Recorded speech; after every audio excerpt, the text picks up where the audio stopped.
You are listening to the Super Freak Media Podcast Network. If you like this podcast, please be sure to show your support and follow us on our other social media platforms. Check out the links listed in the description of this episode to find out more. Thank you. I wonder if this film actually ruined those kids for life. Yeah. I was filming a film and I was that excited for it, and then some crazy old man told me about Santa being evil.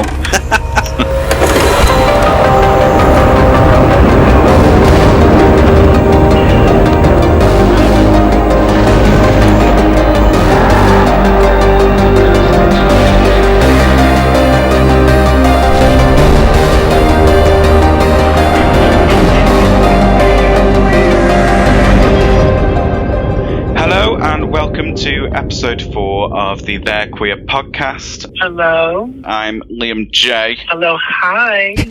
And with me, as always, is Liam B. Good evening. Hey. And in this very festive special episode, we will be discussing all things Silent Night, Deadly Night. Silent Night, Deadly Night. Less of a focus on the later entries into the franchise, which we've tried. Full disclaimer: we've tried our hardest to keep up with, but they are they're not the most watchable of films. It's a different kind of horror series, isn't it? I think. It is. The horror is thinking, right, that's an hour and a half of my life I've just wasted. I don't have that many hours of my life left. Death to all of them. You're already on the way out, Liam. Is that what you're saying? Bless you. It's time for me to put out to pasture, I think. Well, talking about being on death's door, I do apologise to our listeners for probably how I sound in this part of the podcast, because I am very much down with man flu at the moment. It's not COVID, but, you know, I live for the drama, so I wake up every morning and just go, why? Cool Same. World. I don't even have the flu, and same. I wake up every morning and think, why? I'm still here. What are you waiting for, huh? Absolutely. But hey, it's Christmas. Hey sis, it's Christmas! Oh, wow. I think we've missed the mark here. We should have, the real horror thing of Christmas we should have thought about as the RuPaul Horror Slay Spectacular. Have you seen any of it yet? I mean, the newer... isn't there a new one coming on VH1? I'm not sure. I'm talking about that dreadful one a couple of years back. The one where everyone won. The one where everyone won. And we had that weird like RuPaul Michelle lip sync that really reminded me of the Elvira movie where she's like doing Maniac and there's just that obvious like stunt performer in it. But yeah, that episode, it had its moments, but it was literally just a feature-length infomercial for RuPaul's Christmas album. Hey sis, it's Christmas! Oh, 100%. But it was so bad. Yeah, it was an experience. For those of you listening, you do have a little bit of a special treat today. Not only do you have to listen to our dulcet tones, but we do have a interview within the podcast. I was going to say a podcast within a podcast then, but that's... Podception. No. Podception. But we do have an interview coming up later for those of you who are big fans of Black Christmas, either 3 of the films, although if you are a fan of the third instalment, maybe go and have a long lie down and rethink your life choices. I swear every episode you offer people different nuggets of life advice. I think last episode it was just go and have a bath. This one, it's just go and lay down. Yeah, go and have a bath, go and have a lie down. I sound like a qualified CAMS worker. Yep. Self-care with Liam. That's that segment of the podcast out of the way. But yes, we do indeed have a nice interview with the 2 authors of a new book that's coming out and chronicling?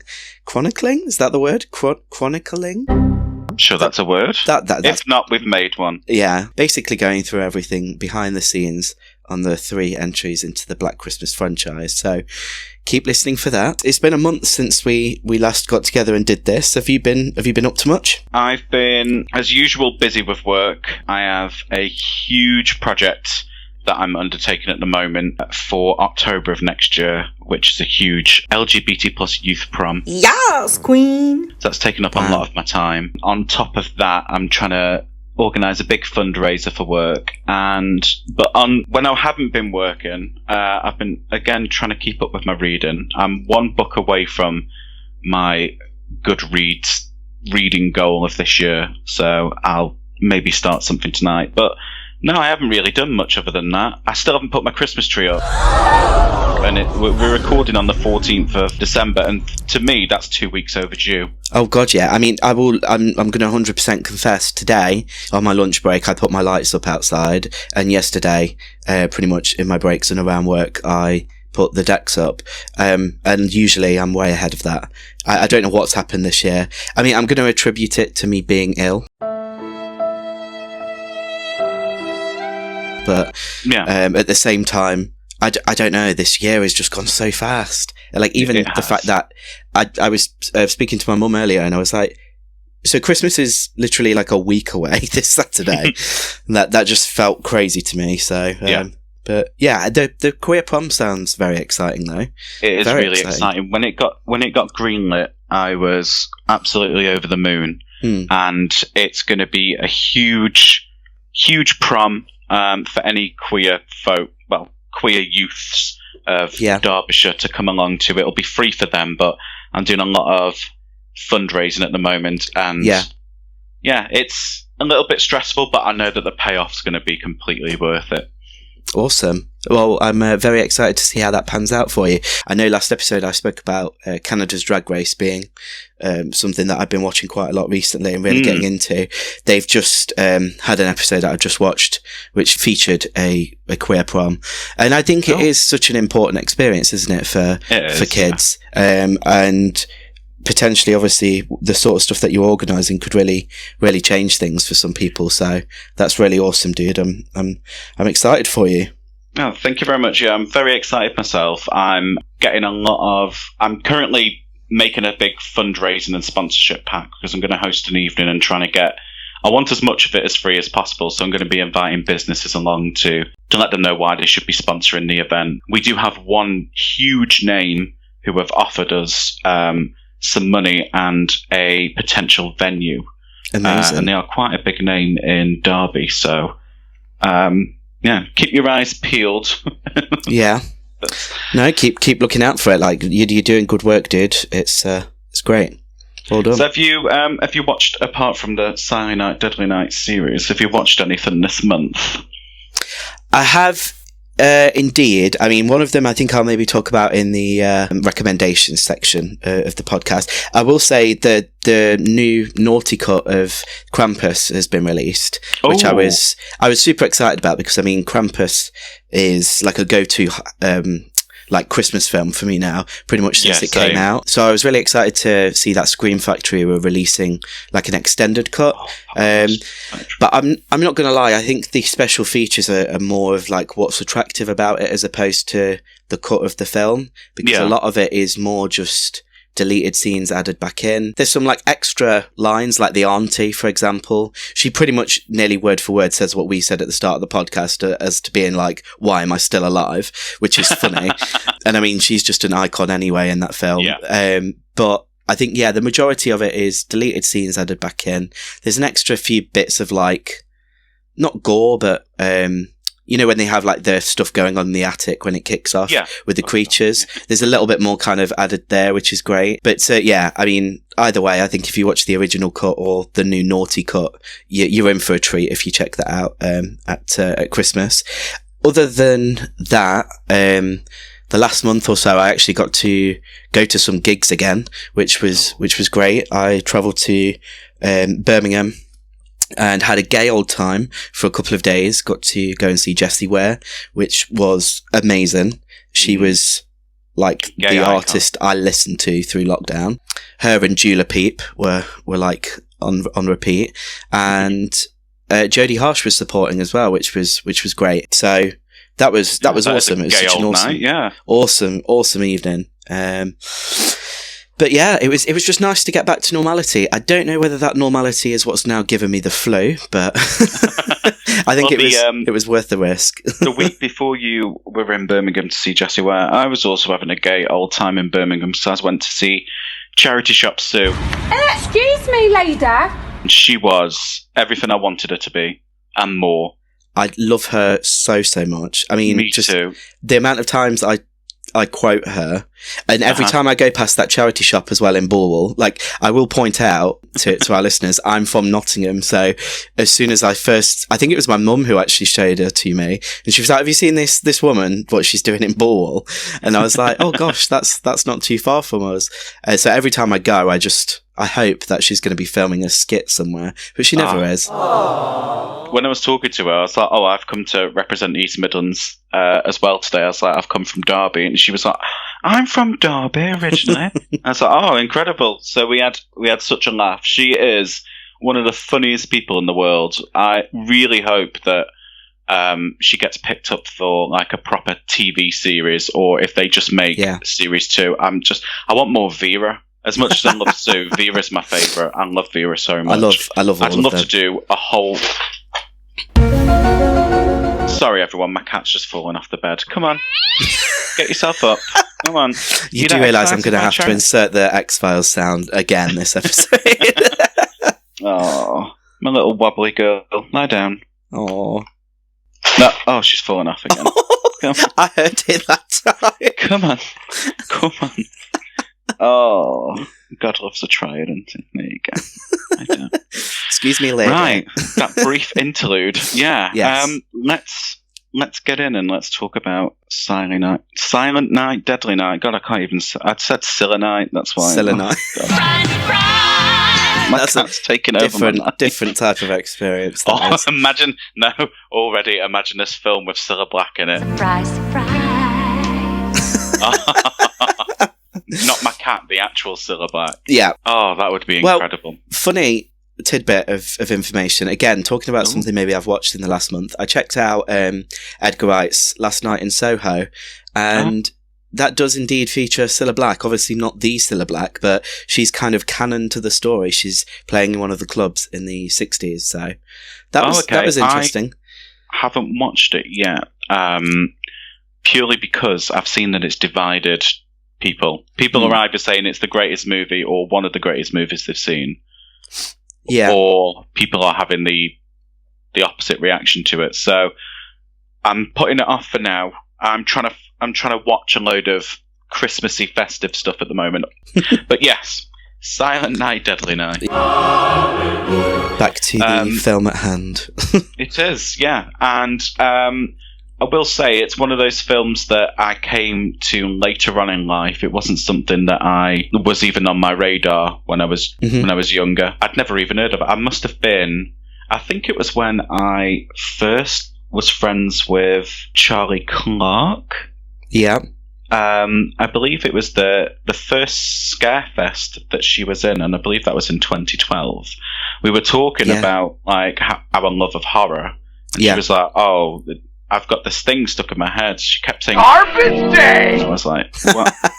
Why are you saying that?" And she was like, watch this clip on YouTube. And she showed me the clip from the second film, and I was like, okay, that looks camp as f***. You watch that. I think that's it. I mean, obviously we spoke about this last month before doing this episode. We were like, oh, well, what should we talk about for the festive episode? I mean, I don't think Silent Night, Deadly Night is inherently queer or gay or anything at all. It's just camp as balls. Like, it's so camp. So I think, similarly to like Hocus Pocus, I think it fits in that realm of just appealing to a queer audience quite easily with just how crazy it is. Well, I have a few like maybe deeper connections as to why it may resonate with like a queer audience. I'll go into that a bit more later. But yeah, Silent Night, Deadly Night was released by TriStar Pictures on November 9th, 1984. Amazing. 1984 was a good year. Like, it was music, films, everything. We will be talking about the franchise, including the remake. There will be a huge focus on the first film, because the quality just goes right downhill. Well, what quality there is in the first film. I was going to say. Just goes downhill. But I was having a look. It was only made for $750,000. Wow. Which you kind of see, but I will say some of the effects in it are good for such a low budget. And it pulled in 2.5 mil, so it was a success, wasn't it? Absolutely. Yeah. It must controversial success.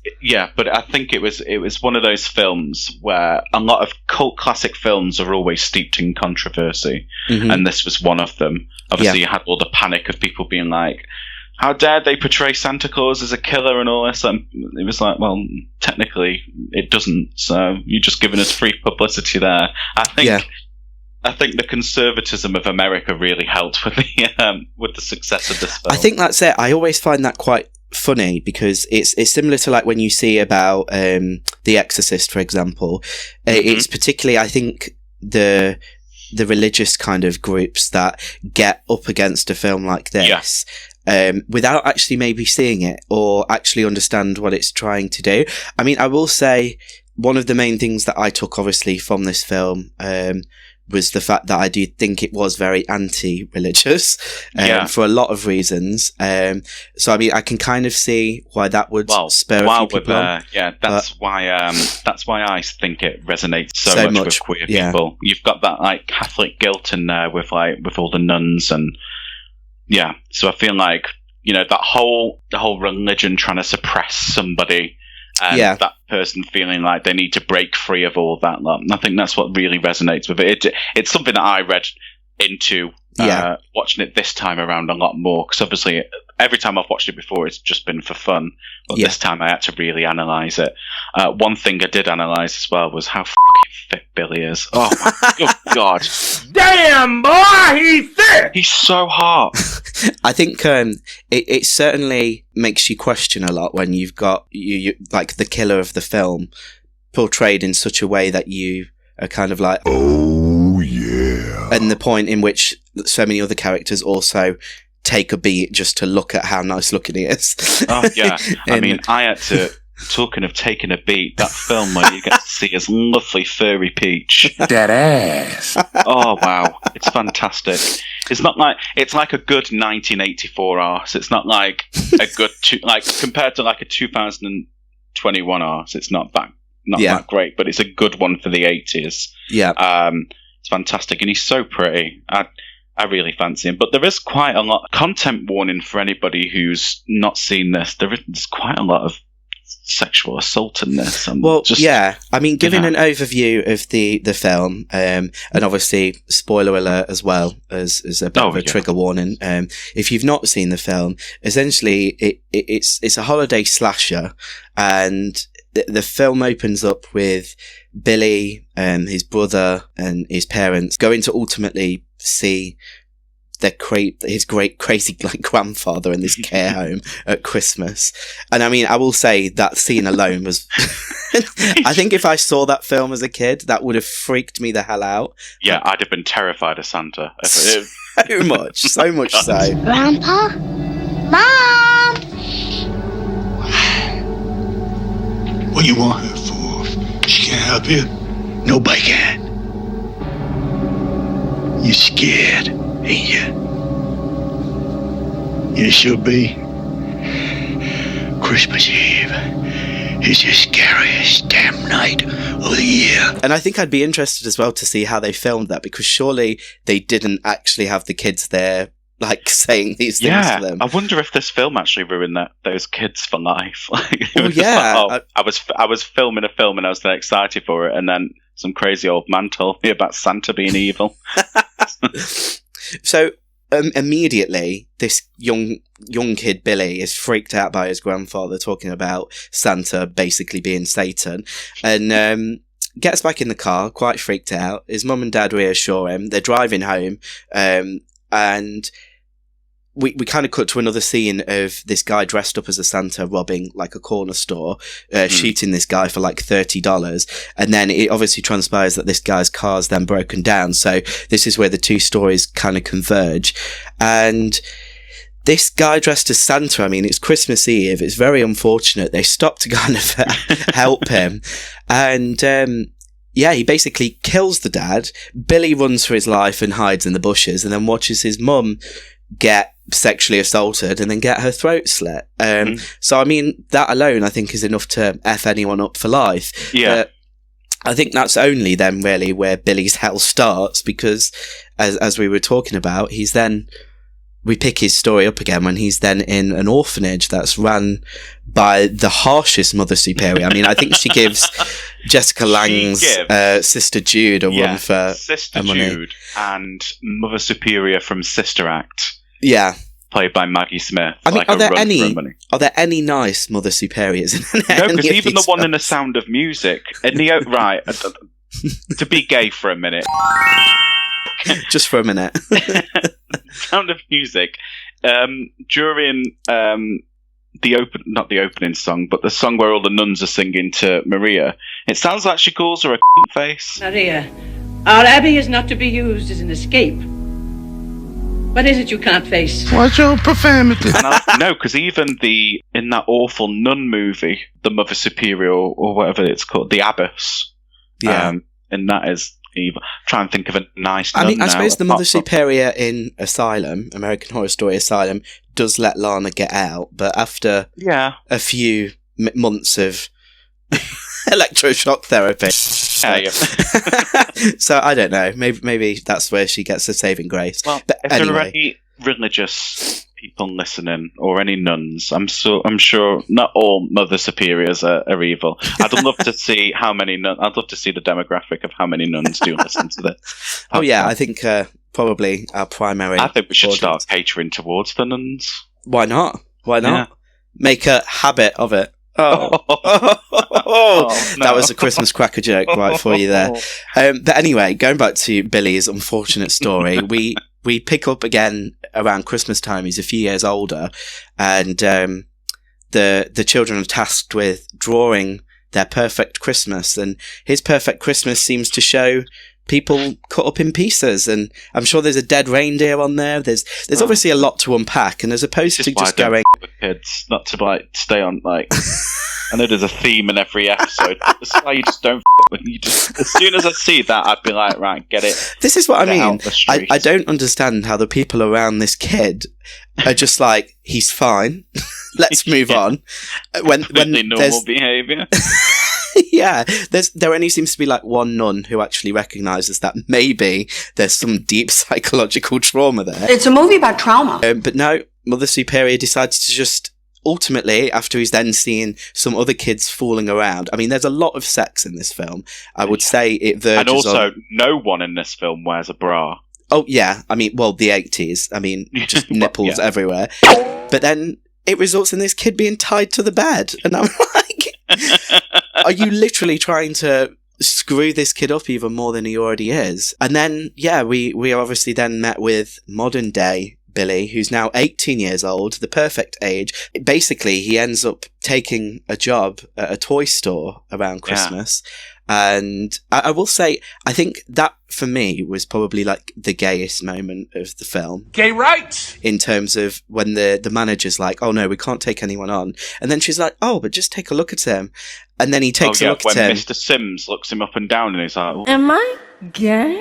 Oh, yeah, I'll have a bit of that. Yeah, and then it's like, oh, a big strong man like you can get in the warehouse. It's like, okay. I thought, there was definitely something a bit sus going on there. But with it being Christmas, he's great with the kids until he's not great with the kids and realises that Santa is a figure of authority on who's been good and bad. He has to end up then dressing up as Santa to basically talk to the kids. And that's where shit hits the fan. So it's a bit crazy. It's a bit random. I think it's not necessarily super strong on the story front. No. But it's a film you put on to have a laugh with, I think. For sure. Yeah, it's a bit of an odd one, but oh my god, the one thing that makes me laugh about this film so much is Billy's incessant punish. Merry Christmas. There you are, you bad kid. Punish! He just says naughty and punish. They're the only two words I need him to say to me, to be fair. I mean, they must have known what they were doing. Yeah. There's a lot of subtext in this. And I think in some ways they almost then overcompensate the other way, because I think this was a thing from the clips of other films in the franchise I've seen, and also obviously from the remake, which we'll get into, or reimagining. There are a whole lot of breasts in these films to the point where, I don't know, I feel like there should be stats somewhere that someone knows how many times a woman unbuttons a blouse or gets it ripped open, or I don't know, something happens to her nipples. It's very, very weird. I don't know. It's very odd. Yeah, but while we're on the subject, this does has a fantastic kill in this film that features a pair of and that's when that woman gets stabbed with the antlers. It's actually Linnea Quigley, who is in loads of other films, so Night of the Demons with the lipstick. So she's got a bit of a running theme going on, and is it Return of the Living Dead as well? She kind of plays like the punk zombie. Yeah. Kind of creature in that. So yeah, I mean, I think this was before she was maybe an established scream queen, but hell yeah, that's got to be one of the. I mean, I don't think that's my favourite kill of the film, but it's definitely one that stands out, and I think it's the one on the posters and people think about. It's the kill that people think about when they think of this film, and in the remake they do recreate the kill. Yes. Quite well, actually, but I really like the effects that they use in this as well. It still holds up to this day, I think. Yeah, absolutely. I mean, I think that's one of the things that the film has going for it, is the practical effects are great. Like we said, story maybe isn't, performances definitely not. Although, I will say, obviously we did talk about the Mother Superior. I do think she kind of plays the film like she's going for an Oscar. She was in a different film, yeah. Yeah, and I mean... Granted, her films could have been filmed separately. Yeah. Her scenes, could have been filmed separately. But I don't know. I do find it very funny, particularly in like low budget horror films, when you do get like a true thespian on board, and then everyone else is just not there. They're like adult film stars or something. It just makes me laugh. But yeah, it's definitely a lot of fun. I think similarly to you, I came to this film only like really a few years back. I think it was when I was in college. And I think it was Arrow did like a release of it, and I can remember it came with like a poster, and I mean even the poster has Santa holding a sack with a topless woman hanging out of it with bows on her nipples. I mean, it's so gratuitous. I can see why it was as controversial as it was at the time. Yeah, and I think in a large part that's where the success did come from, because it could have very easily. I think there's a lot of forgettable holiday slashers out there when they kind of went crazy, and I think Silent Night, Deadly Night, because of the notoriety around it, is why it's become kind of a staple for a lot of horror fans. Yeah, and in terms of like Christmas horror as well, like I like a Christmas slasher film. I really like the idea of that, so I really do like this and Black Christmas as two iconic Billies being like the... Yeah. I mean, it's not even subtle in that, is it? The way that it's just like, oh, Black Christmas, yeah, he's also called Billy. I just love a holiday-themed horror film. There's just something about them I really, really enjoy. So that's why I do love Krampus so much. On top of it just being a really fun, campy, like, horror film.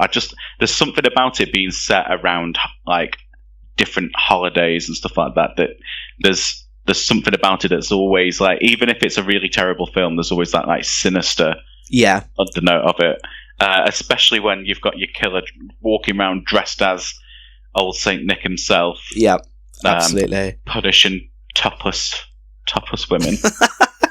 Well, I suppose slightly two things on a bit of a tangent. Have you ever checked out a film called Holidays, which is like an anthology film? I haven't, but it is on...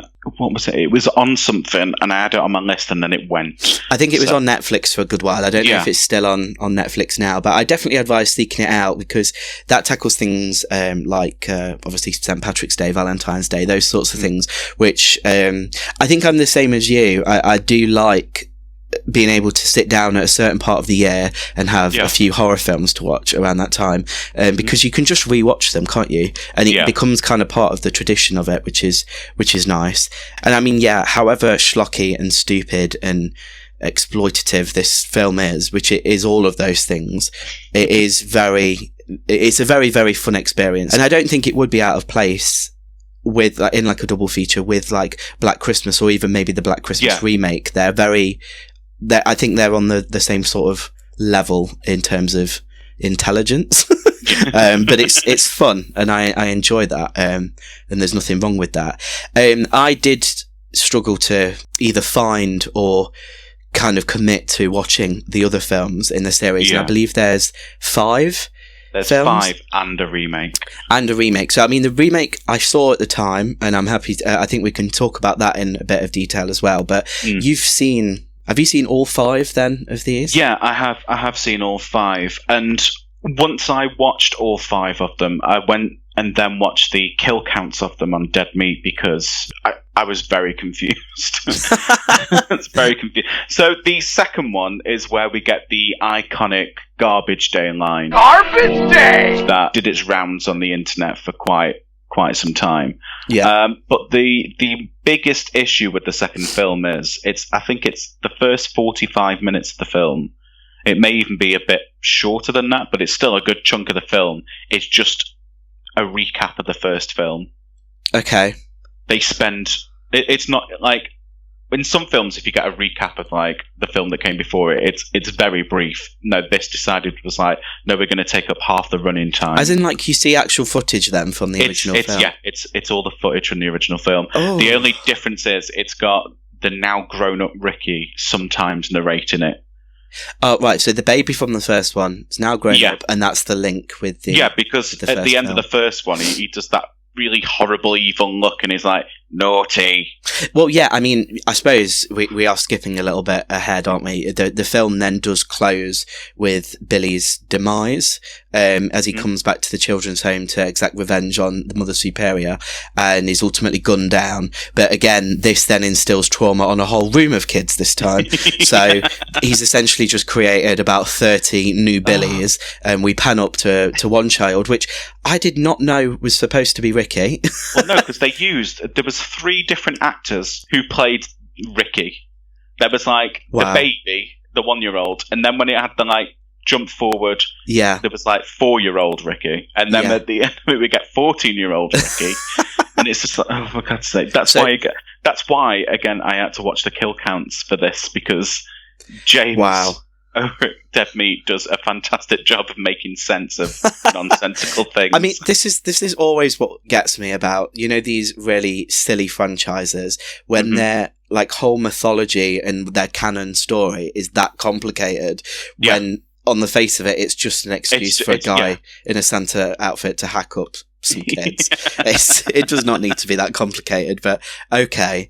So the second film is essentially a bit of a replay of... It's a replay, and it's the same basic premise as well. Ricky then goes off on a tangent because he's so messed up and starts killing people. But it's kind of like, the way that it's interwoven is, it's like he's being interviewed by like some kind of like police person or some kind of psychologist.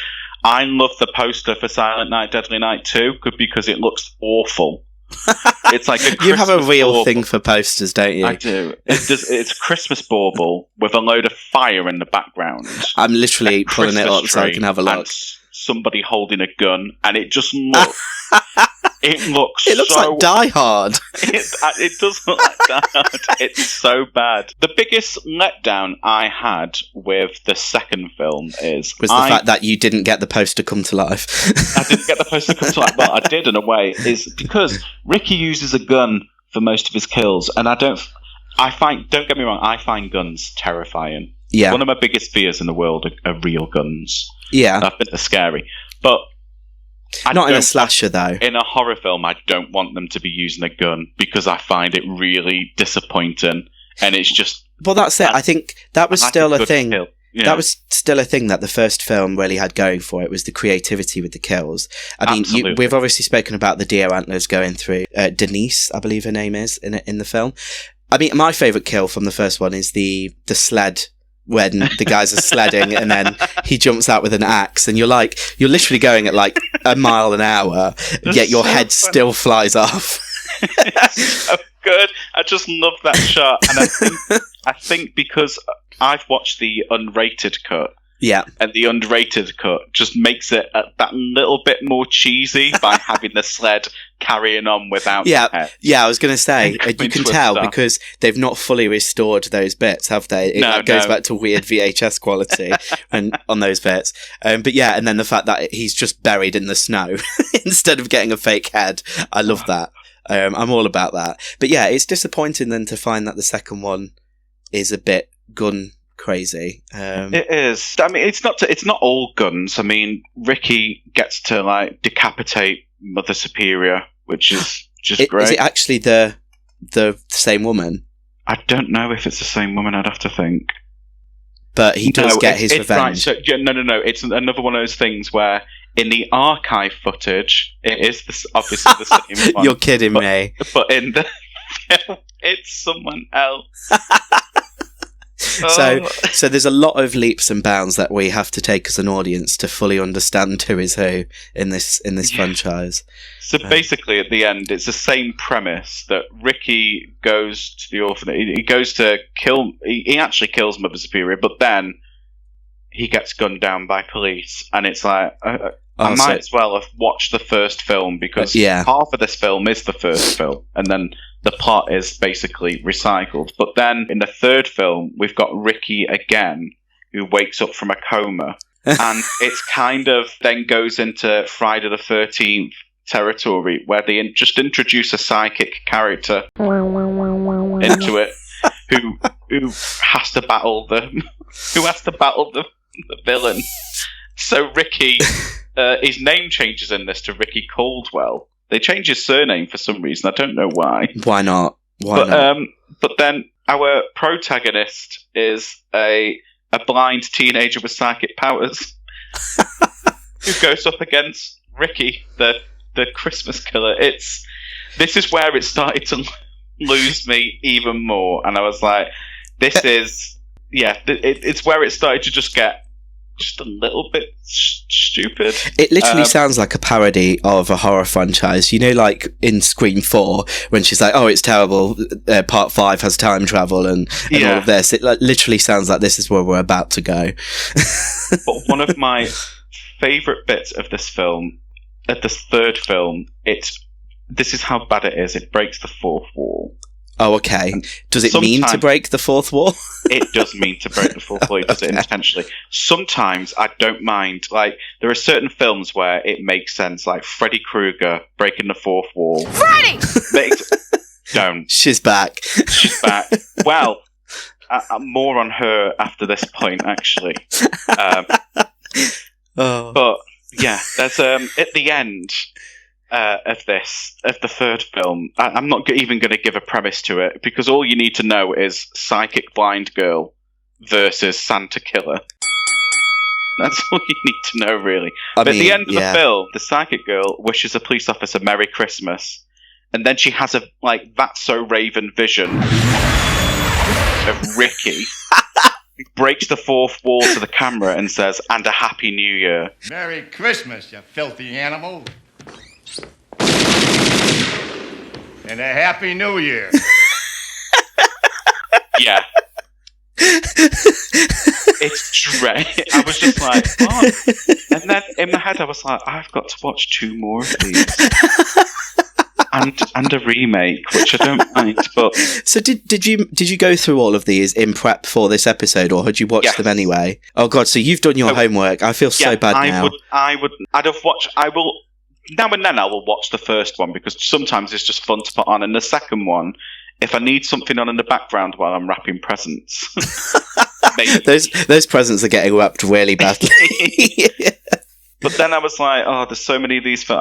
It's not a franchise that I would sit down and watch. I just think it's very odd.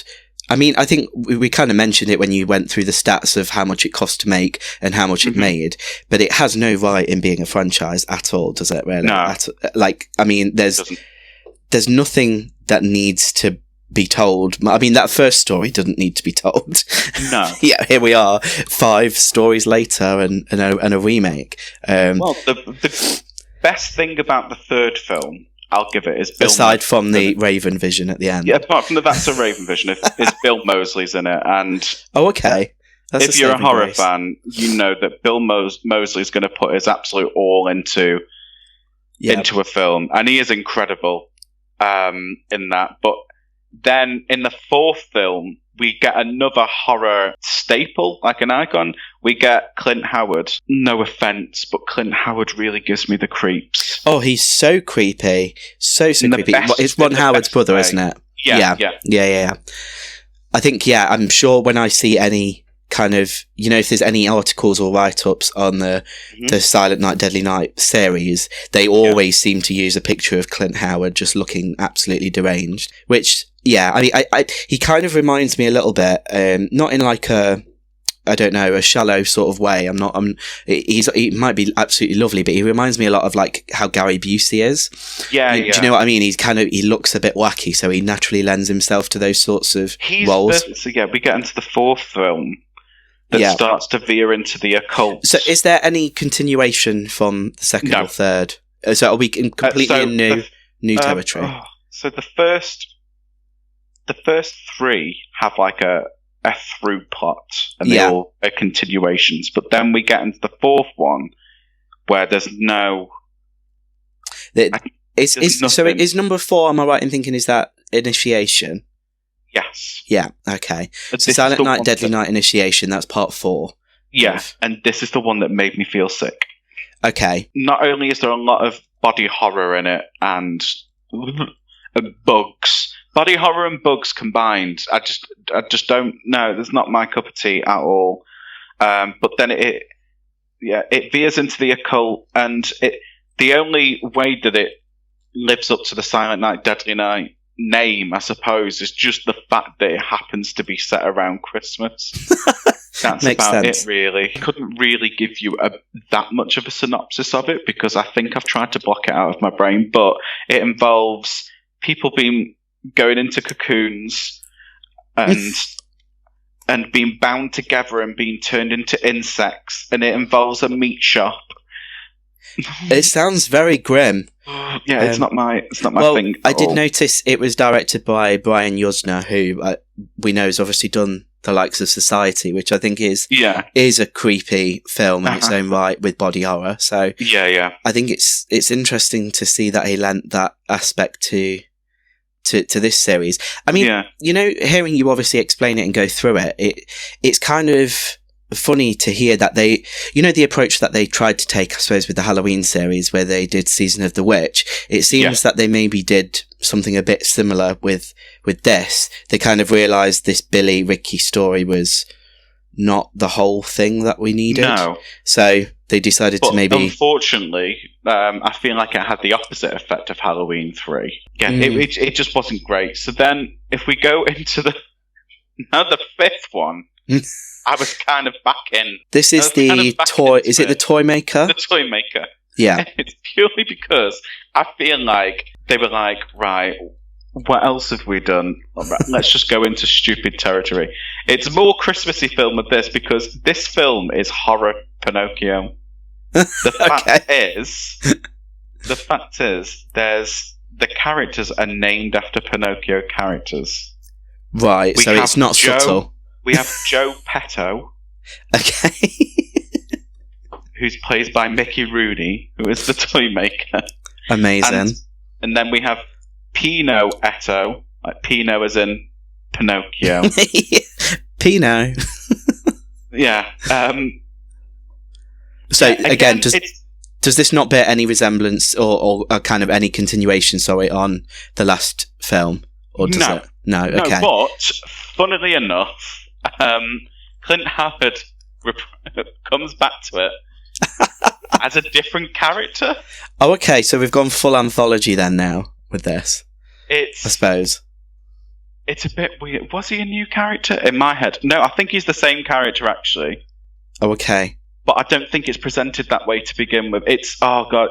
This is how confusing it is. I'd love to be able to give everybody a detailed synopsis of this, but honestly, it is really confusing. I will say Mickey Rooney in it is pretty great. Okay.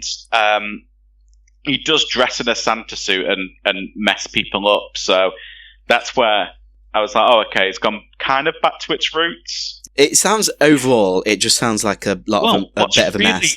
What's really funny is Mickey Rooney, when the first film came out, was actually quite vocal about how much he hated that the film was tarnishing Santa's reputation. Yeah. And everything. He was quite vocal about it. But, I'll take on this role in the fifth installment of your franchise, and I'll be the person dressed in a Santa costume. That's incredibly meta, isn't it? Yeah. And I suppose it kind of maybe speaks, because I think Silent Night, Deadly Night, even though we obviously weren't around when it kind of first came out, I think even still, like reading about it or seeing like documentaries on horror, it's definitely one of those films that had like a cultural impact. Yeah. And a lot of people had a lot to say about it. I mean, personally, do you find a problem with the fact that the killer is dressed in a Santa's outfit? Or do you think that it's okay? No, and I feel like if I ever, this is obviously we're speaking in complete hypotheticals. If I ever had a child, which you won't, because we've established you hate children. But if in some parallel universe I would, I wouldn't have issues with one of my child's icon. Well, not even icons. You know what I mean? Like Santa's been done to death now. There's so many iterations of him, and it wouldn't take anything away. Like if my, I think the thing is the rule that I have is if my kid was to Google Santa, yeah, and the first image that came up was Santa covered in blood holding somebody's head, then I'd take issue with it. Yeah, absolutely. But it wouldn't. Whereas the one thing I do take issue with is the over-sexualization of children's TV characters. If you were to Google Velma from Scooby-Doo right now, I'd say about the 5th or the 4th image in would be sexy Velma being tied up with a mouthful of Fred's or something like that. So, You've done your research there, I can tell. Yeah. Scooby-Doo episode coming next month. But again, so the 5th film, to bring it back, does kind of like hit on the mark. If there's any concurrent themes going through every single one of these, it is Christmas and sexual assault. Near enough, all of them have sexual assault happening. Yeah, I think everyone. To be fair, I, as a filmmaker or a film fan, that's sort of coming at it from that perspective, I always have a massive problem with things like sexual assault or torture or things like that being used in a way that I don't think really betters the story or even helps tell a story. No. I mean, there are some parts of it that I understand. Obviously, Billy had to witness something quite horrific to then turn into this killer, and it had to obviously I think murderers. Yeah, there was no need for this woman's blouse to be ripped open and her breasts to be on screen for like literally what feels like minutes. And I mean, I think that's why I have problems with some films like Hostel, for example. I really don't enjoy, because it feels like it isn't telling a story other than it's more kind of about the spectacle of watching someone get disposed of in like a really horrible way, which I get some people enjoy, and I'm not saying that you shouldn't, but yeah, I mean the whole kind of debate about whether or not this character of Santa Claus should be shown to be this horror villain, I think is absolutely ludicrous, because it goes back to similar to what we were touching on in the last episode with Child's Play. Is I think ultimately it's the responsibility of the adults. Absolutely. Kids won't know this exists unless adults show it to them or it's advertised. And I think there was some debate about that. I think some of the adverts on TV were what kicked up the fuss, because it was shown at a time when kids would see it, and naturally they would associate Santa with good, positive things, presents, all of that sort of jazz. And then to see him with an axe and then Silent Night, Deadly Night splattered on the screen, I understand that would upset kids. So that's where I think there's a bit of a grey area, but I don't know. It's a bit of fun. I like Grindhouse films, and I very much think this is kind of a Grindhouse franchise almost. It's very silly, and there are elements of it that you can enjoy. Do I agree with the fact that we need to see women in peril in these sorts of situations? No, because I mean, you don't see men in them, really, and I think that just speaks of the time and a generational problem. But I suppose that maybe it brings us on to a nice segue with the remake, the 2012. It's just Silent Night, isn't it? This one. Yeah. Directed by Stephen C. Miller, and starring Malcolm McDowell and Jamie King. Malcolm McDowell. I love Malcolm McDowell so much that he's in so many horror franchises you don't realise it. Oh, I know. He's very sneaky, isn't he?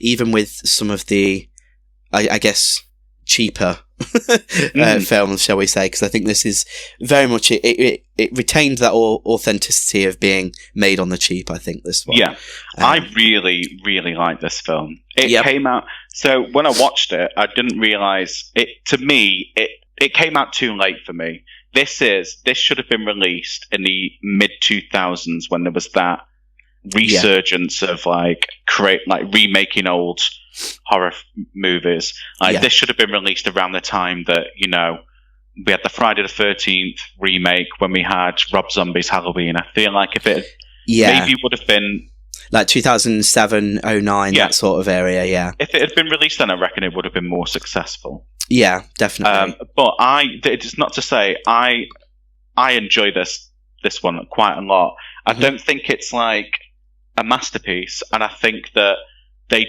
really Lord of the Rings the end of it, when it's got like 10 points at this. You think, oh, it's over. Oh no, it's not. Oh, it's over. No, it's not. Yeah. And it tries to be. In the end, it does try to be far too clever for its own good. Yeah. This thinks it's like some kind of like Agatha Christie thing. Done it sort of towards thing. the end. Yeah. Yeah. But it's. I feel like it pays homage to the original film in a nice way. Like, obviously, we get to see the antler kill again. We get to see the Christmas light kill again. Yeah. I don't feel like they did too much different with those bits, but they were nice homages. I don't mind the story. I feel like the Santa mask is absolutely terrifying in this. Yeah. And we also, obviously, we get to see it kind of similar. It reminded me a lot of like the opening of like Nightmare on Elm Street, you know, where we see Freddy kind of crafting his knife glove. I kind of liked that. Yeah, we kind of got to see a bit more into the killer, but without doing a Halloween remake and giving us like a full, I don't know, explanation as to obviously why all of this is happening.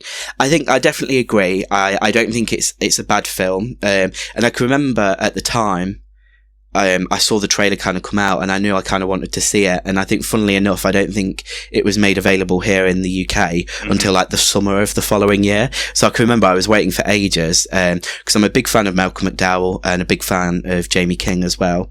I think she's stunning. So I was just like, okay, great. I don't know. I think I did enjoy it a lot. I think a highlight for me is just well, yes, I think that's an absolutely amazing death.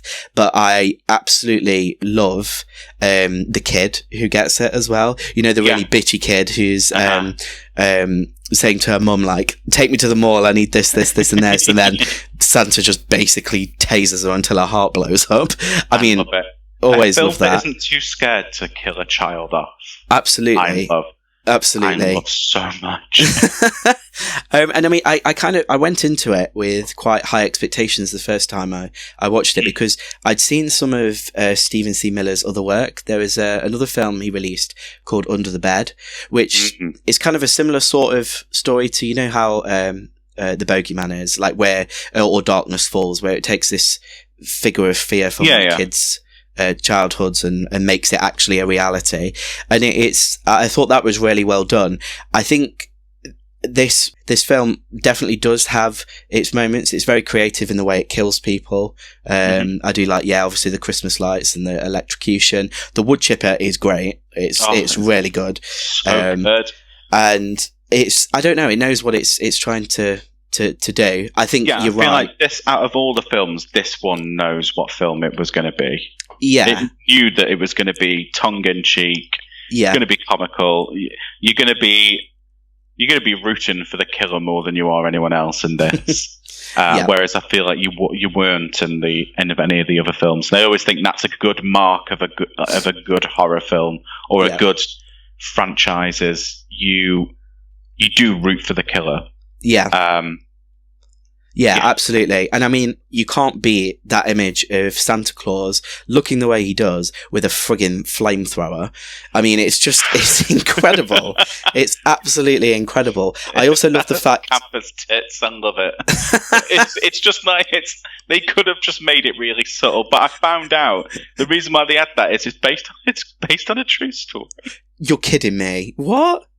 So, reading on it, it's on a real-life event known as the Covina Massacre. On Christmas Eve in 2008, a 45-year-old man named Bruce Jeffrey Pardo killed 9 people by gunshot wounds or in arson fire at a holiday party, and he wore a Santa suit during the massacre.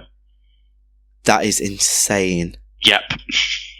Oh my God. I mean, I do think Christmas is a time of year when people do go a little crazy anyway. So in many ways, I think aside from Halloween, it's perfect. I blame Black Friday. I think Black Friday starts off the people losing their minds over Christmas. That needs to be the next horror film. Like, I don't know. Can you imagine the setup? There's a store about to open and someone's put like cheese wire over all the doors and people just like run. The opening of Ghost Ship. Yeah. It's just bits of people everywhere. I would love that. Imagine like all these people run into a store. Nobody steal this idea and copyright it. Run into a store and it's kind of like The Collector. Yes. Like, yeah. Or is it the second one? The Collection, when he's in a nightclub. That kind of thing. Oh, God. Yeah, so good. That film, we should talk about that film at some point because that is ace. That's really, really good. Made me cry. Really? I think it's the first one. Is it the cat or the dog? It's a cat or a dog gets like onto that glue trap. I had to mute it. Oh no! I can watch people get mutilated in the most horrible way. Yeah, you mess with a cat or a dog, it's something else, isn't it? It's an animal, and I don't with it at all.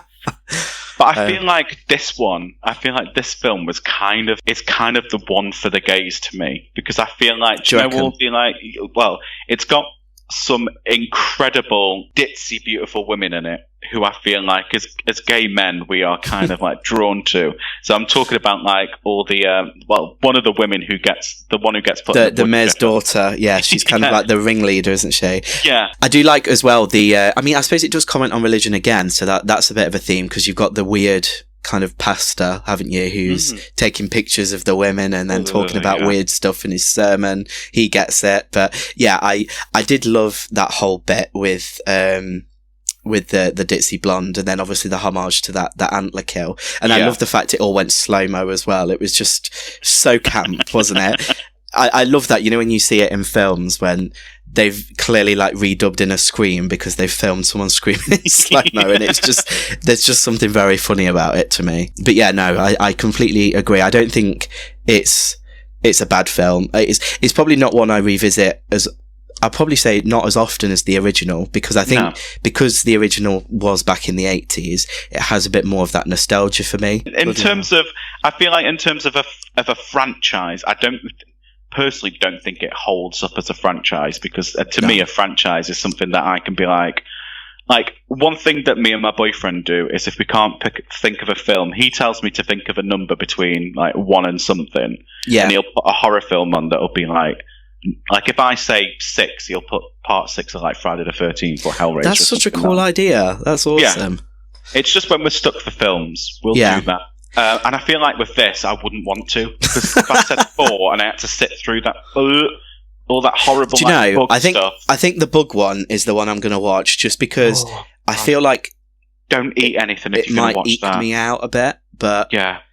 If you're going to watch it, and this is to you and to anyone at home who wants to go and watch Silent Night, Deadly Night 4, The Initiation, don't eat anything. It's really gross, and it's like, it's that 80s sort of gross as well. Like if you think of like The Fly, like Cronenberg-esque, like oh god, that's not my cup of tea. It's really not. Yeah, I'm with you in terms of gore and that sort of thing, spectacle, all that sort of stuff doesn't appeal to me as much as, I don't know, straight up slasher film or something a bit supernatural, something a bit kind of weird. And I suppose in some ways that would be a perfect link in then to our special guests who we had on the podcast. So we recorded this interview a few days earlier, but we're super excited to be joined on the podcast then by the co-authors of It's Me, Billy, a book about Black Christmas, who are going to talk to us a little bit about the book, their favourite Christmas films, and essentially why you guys should check it out when it's available in January. Okay, so now we come to a different sort of segment of their queer podcast. Me and the other Liam are joined by none other than Mr. Dave Hastings and Mr. Paul Downey. They are authors of an upcoming book called It's Me, Billy, Black Christmas Revisited. So we thought, seeing as this is a festive episode, it would be pretty special if we got to talk to you guys a little bit about the book, the project, how we know you guys, first off, as well.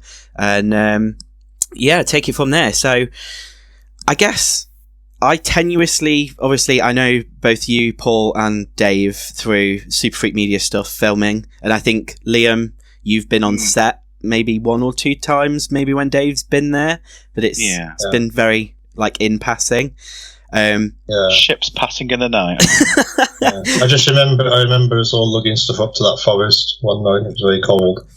That's a Super Freak Media shoot, or it could be something very different. It's up for the viewers to decide.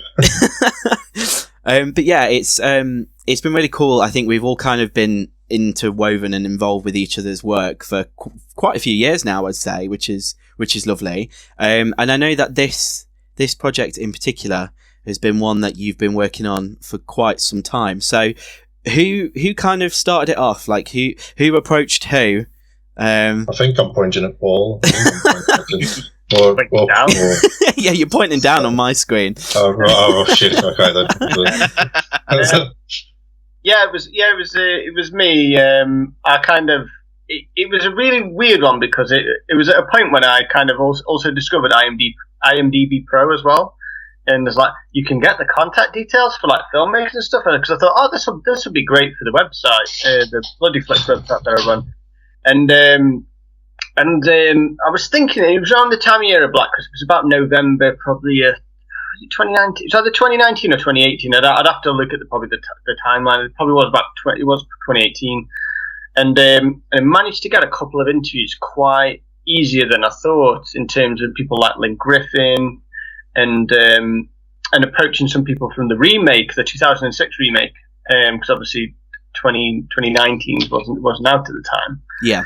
And it started to gain traction really quickly, and I managed to get some conversations with our Tyndall, who unfortunately decided against being involved in the project, but having contacted him, it was good to have a conversation and tell him what I was thinking of doing, and it kind of kept growing from there. And I was like, at first it was just interviews. It was just I've got all these interviews and I don't really know what to do with them. Yeah. And then I got to a point, it's this could be a book. And then initially what it was going to be, it was going to just be about the 1974 film. And then what I found is initially, through the conversations, I was getting a lot more interviews from 2006, and then in turn got some decent ones for 2019 as well, I thought. And I was like, this could be a lot more than initially what I thought it was going to be. And me and Dave were always talking anyway, because we'd collaborated on the 40 Years of Halloween documentary earlier that year. They basically, for the best part, turn that around in ways, I'm not a filmmaker out and out or anything like that, so he knew all that kind of stuff, so he helped to bring all that together. I was just kind of an ideas man, essentially. You did a great job, Dave. Don't shake your head. And, I didn't have a clue. it worked out all right. And from there, Dave just said to me one day, says, "Would you mind if I got in on this?" And I was like, yeah, because Dave, we both had. I had an understanding, obviously, from our friendship, that Dave had a really deep love for the 74 film. Not maybe a bit lesser for the other films, but the 74 film is like a holy grail, for him, as much as it was for me. And we came at it from a very mutual angle. So I just said, yeah, go for it. And then we just kind of we kind of put it together piece by piece until we had like almost a structure. Because the thing was, I mean, we didn't pitch it until I think it was the end of 2020. Which weird because the pandemic years, you know. Yeah. But that was kind of a good thing pandemic wasn't a good thing, obviously, but for us it was kind of like, because everybody was doing video chats and everything, Paul had kind of got a lot of people like Nick Mancuso and stuff and Bert Duncan stuff and everything to talk to us on video over Skype. So we had a lot of interviews going on that way while everything was in lockdown. And it was fascinating. Like, you know, these are the guys who, you know, especially Bert. Bert is basically Billy throughout the entire of that film, in a sense. So it was just kind of weird talking to Billy and seeing the physical manifestation of Billy right in front of you. Yeah, that must be weird, especially if he did the voice at any point. I think I'd freak He did the voice, didn't he, Paul? He did, and it was really creepy. I always remember it because I've got Skype call. I think I've got it recorded somewhere because we were using it for dictation. And within about the first 5 minutes of it, without being prompted or anything, he just goes like, "It's me, Billy," and it's like, "Ooh, this is a bit creepy." Yeah, I'm out. The project's done. I'm not doing this. Hearing that in April as well is such a weird thing to hear in April as well. When you just associate the film with Christmas. He was very into it. Nick was, because we were on to him for about 2 hours, and because he went off on these weird and wonderful tangents about his career as well at some point. So it was quite fun to listen to. And same with Bert as well. Bert's knowledge was incredible in terms of the things he told us and the things he showed us as well. Because he's still got the original schedules. The schedules. Oh my gosh! Wow. And obviously I was planning to try and get them on auction or something. But I did get in touch with him afterwards, and he hasn't been in touch back. I think he's just busy and stuff. But if we do a second edition, I'd like to try and scan those and put them in.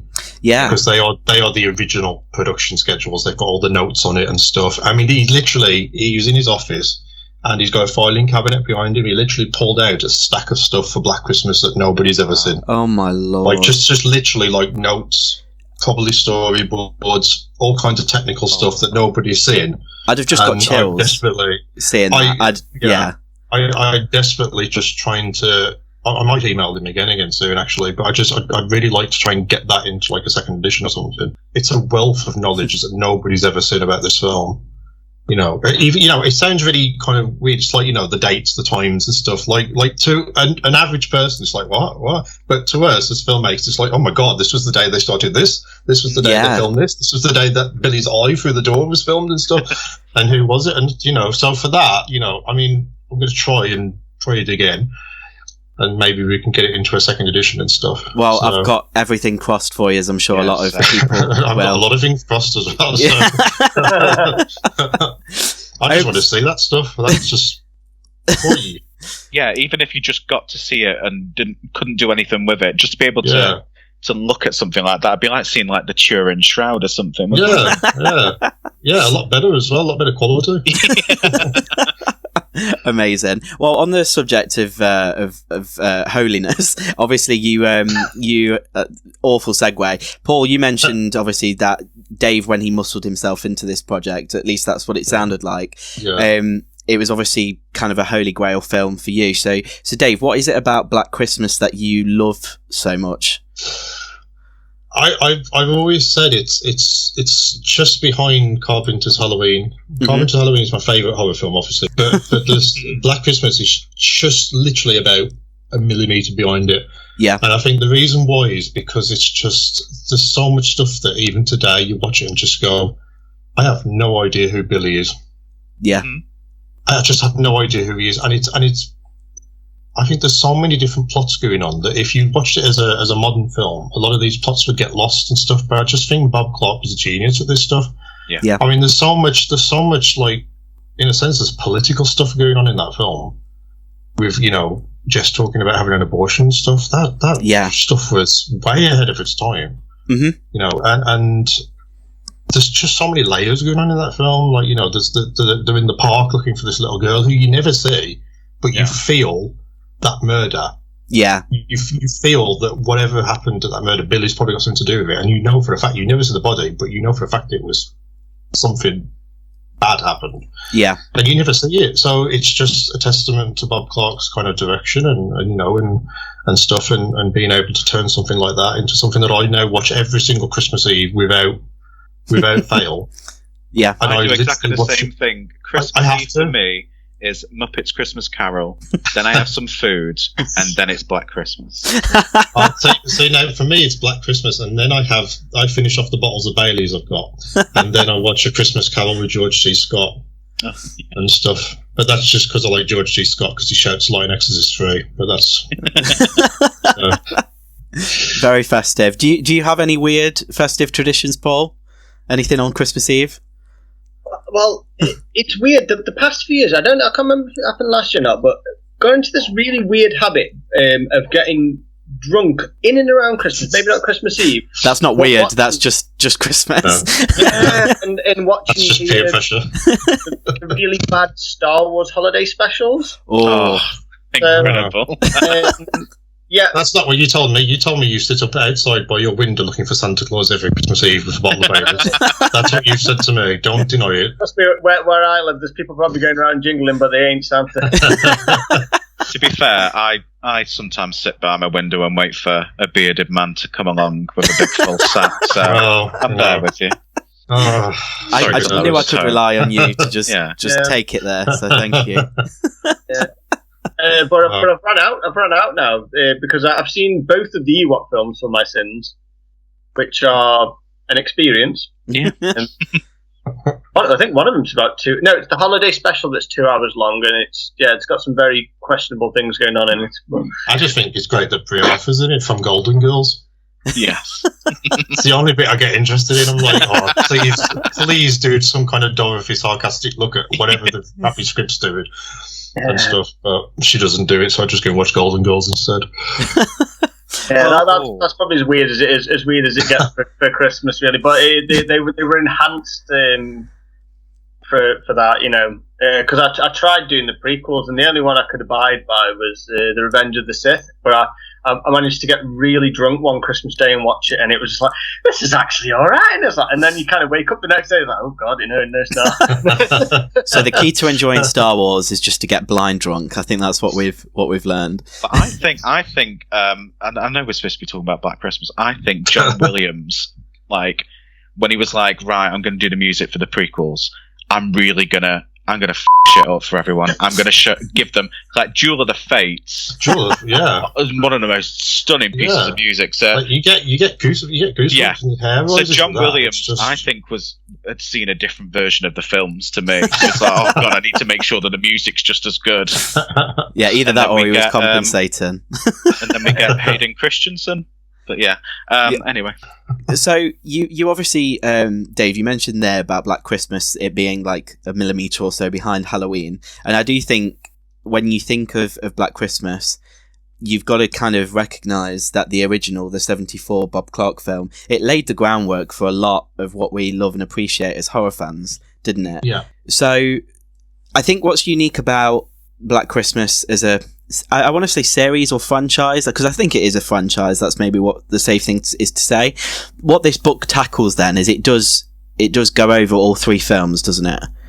Yeah. I think I saw a comment because there's been quite a lot of press today. So congrats on getting stuff on Bloody Disgusting. Like that's a dream of mine. So well done, guys. You will. I think I saw you said the majority of the book's going to be about the original film. Yeah. But then obviously we're touching also on Black Xmas or Christmas 2006 and of course Black Christmas 2019 with Blumhouse. So I think it's fairly easy to determine what you're probably going to say, Dave, but out of all of us, let's start with you, Paul. What's your favourite entry? Yeah, 1974 is the easy answer. So yeah, it's a classic, it's just we don't really need to wax lyrical about things that probably have already been said, but it's a very important horror film, in terms of the history of it and its legacy, and as Dave said, how bold it is. It's quite interesting that a film from 1974 is taking risks that a film in 2021 would not even dare to, because of the way that feature films are shot now. I think, 2006, I found a new kind of appreciation for, because of I think, like we said before we started recording, it's got this kind of like trashy 80s sensibility to it. Yeah. And it was really interesting for us because we got to talk to someone who was on the set of 2006 and got to see some of the interaction, shall we say, that were going on that will be part of the book. And also 2019, from rewatching it's got some ideas in there that aren't fully realised, but having spoken to the co-writer April Wolf and some of the production team, it was very interesting to find out what it could have been, and finding that, and obviously ultimately what it did become, because it's like there was some missed opportunities there. There was some casting choices that could have maybe swung the balance a little bit in their favour, but again, there's so much. It's very much a modern day. It's a film of the time, isn't it? Absolutely. Yeah. I find it really interesting there, because I watched a film earlier this year, and it's called Initiation. I think it's fairly cheap, but it's got the same basic premise as what essentially is Black Christmas 2019, but it just kind of nails it a bit better, because I think again it's got the pressure of having Black Christmas on the name. Yeah. Yeah. I mean, personally, I saw the 2019 film, and I think it shares some DNA with the overall kind of idea of it being girls in a sorority house and a university. But other than that, I think I don't know. I think I spoke about this on the No Goals Allowed podcast last year. I think it's my least favourite out of the three, if I'm being honest. And I think it had too many ideas, I think. I don't know. I don't think it should have been a Black Christmas film in my eyes, but that's my view. But Liam, what about you? Because I think me and you share quite a similar opinion on our favourite of the series. So, it's only just ahead. I really enjoyed the 2016, but they are created a new one. Rewrite the book immediately. It's a 2006 version, but it's purely because that was the first one I saw, because I really wanted to watch Black Christmas, and I was in, it must have been somewhere like CEX or somewhere like that. And I was like, oh, it's there. It's like £1. I'll buy that. Got home and I was like, oh, this is quite modern. Realised it was the 2006 version, not the 1974. Yeah. Watched it, and then because I'm a sucker for a teen horror, I was like, oh, okay, this is right up my alley. And then, so yeah, I have... With that being my first, I've got such a fondness for the 2006 version, but it's only, to me, it's only that fondness that makes it barely just over the line over the original 74 version. Yeah, I have such a massive love for the 74 version.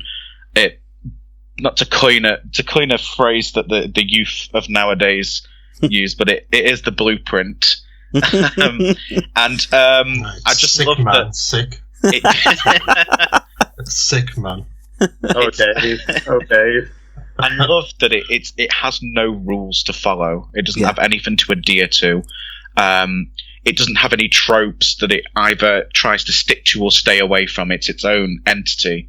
And I'm a huge Margot Kidder fan, because when I was little, I just loved the idea of Lois Lane being this chain smoking badass. I'd never seen that before. So when I found out she was in the 74 version, I was like, I need to watch this immediately. And she happens to be one of my favourite characters in it as well. Yeah. But yeah, and then with the 2019 version, I got excited for it initially when I found out there was going to be a new Black Christmas. And then when I saw Blumhouse's name attached to it, I was like, okay, that...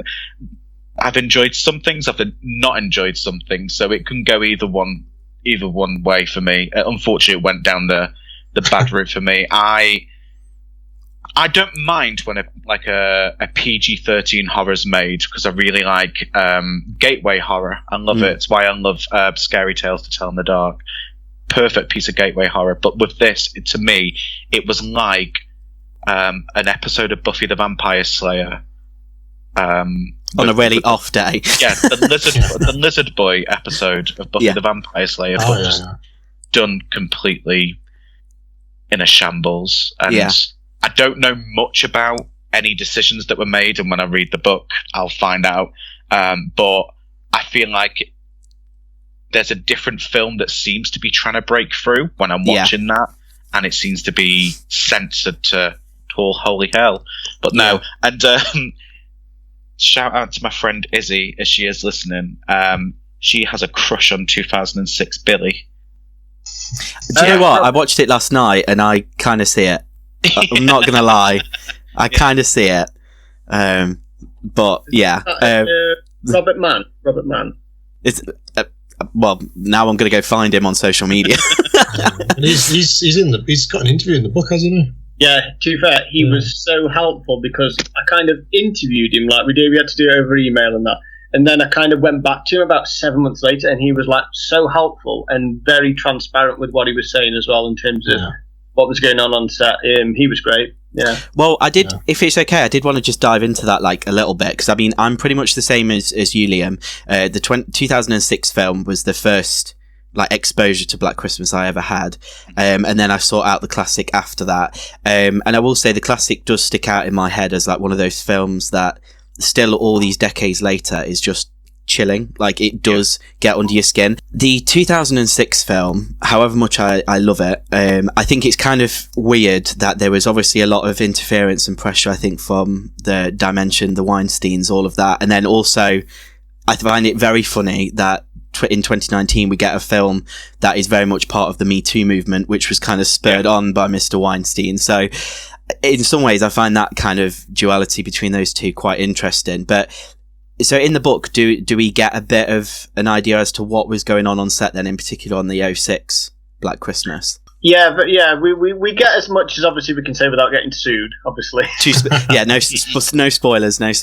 But yeah, some people who we interviewed talk about the pressures, because one of the people that we did want to get for the book was Glenn Morgan, who obviously wrote it and directed it. He is pretty much divorced from the project. It's a bit like Fincher in Alien 3. He doesn't consider doesn't talk about it. Yeah, he doesn't talk about it, and when people do mention it to him, he just shuts them down. Yeah, we did try multiple times to get Glenn, but people have spoke around what was going on, because basically, in terms of the set itself, there was. The Weinsteins wanted a very different film than Glenn Morgan was filming, and he was basically forced to film parts of the film that he didn't want to. And then the Weinsteins went behind his back to film like inserts on sound stages, and then he found out after the fact, basically. I think that's fairly common knowledge. Yeah. But then, the Dan Duffin, who used to run the itsmebilly.com website, which is a Black Christmas fan site, which you can't find on Google. It's a good little time capsule of resource in terms of the history of Black Christmas. Yeah. Dan was invited on set because he was running the website. The website was really big at the time, and he was living in England. I think he was living in Doncaster, that's so cool. He flew over on his own expense as well, and got to spend, I think it was a week on set while they were filming. So he saw everything. Bob Clark on set, and we've had a few Skype chats with him and loads of email correspondence, and some of the stories he's told us, God. Oh my God, it sounds juicy. I can't wait to read the book, to be honest. I think that always stuck out to me, like the difference between the trailer and then what we see in the film, and the alternate cut of the film, like the different endings and all of that. I don't know, it's very weird. Basically the trailer was shot by the Weinsteins, and that's got nothing, there's none of that in the film. It was just literally shot for the trailer. Yeah, I mean, so they spent loads of money on it, and I want to see like how that would factor into the narrative when she's kind of getting pulled into that weird combine harvester light looking thing. But I don't know. It's very, very odd, and I think it's very disrespectful to the filmmakers as well, like who have ultimately been brought on to make a film, and then aren't allowed to do it. But hey ho, everyone gets what they deserve. So Mr. Weinstein's in prison this Christmas. So yeah. He'll be next to Billy's cell, probably. It's one of those things again, like you were saying, that with the 2019 one, it's almost like there's a film there trying to get out. Yeah. And I think that's the same with the 2006 one. Because apparently the original script of 2006 was a lot more in the same vein as the 74 one. It was very creepy. It was more atmospheric. And then obviously Weinstein comes by, we want loads of blood and blah, blah, and stuff like that and stuff. So it's quite interesting that there is another film in there, like the 2019 one, that we'll probably never see because it's been, messed about with and re-edited and reshot and all that kind of stuff. But it's a shame, really, because it would be really nice to kind of get an idea of what it would have been like. Yeah, before all the it's very interesting as well, because I think one of the big ideas that we certainly took from talking to people as well was that one of the things that Weinstein did add in, and no one can really explain why, was the part where Billy obviously has killed his mother, then decides to eat parts of her after making her into Christmas cookies. That was a Weinstein idea. Glenn Morgan had nothing to do with that, and he was basically told, "You're doing it." They'd hired all these practical effects people who'd obviously got to make these like skin cookies, and obviously you do the close-ups where he's eating with his teeth, and I think and again Agnes was added in by the Weinsteins last minute. So whereas Agnes is a mention in the 74 film, obviously the manifestation in the 2006 film was to cast somebody, and then Dean Friss, who was a camera operator who Glenn Morgan had worked with on X-Files and Final Destination and a few other things, was basically there, and they were like, you can do this. He'd done a little bit of acting, but then it was it's very strange because it's obviously a man playing a female role, but obviously it's in a time when it's like how do you classify it in 2006? It's quite difficult, because obviously you could potentially tread on toes and offend people, and because it's very unspoken, and they never really, no one's ever really addressed that, which is quite interesting. Because we did talk to Dean as well, and he was really up for it, but we just couldn't get schedules to align. So we're hoping that for the next book, if we get to do a second edition, we can get some words from him, because I think he's very open to talking about what went on set as well. Yeah, it's very interesting.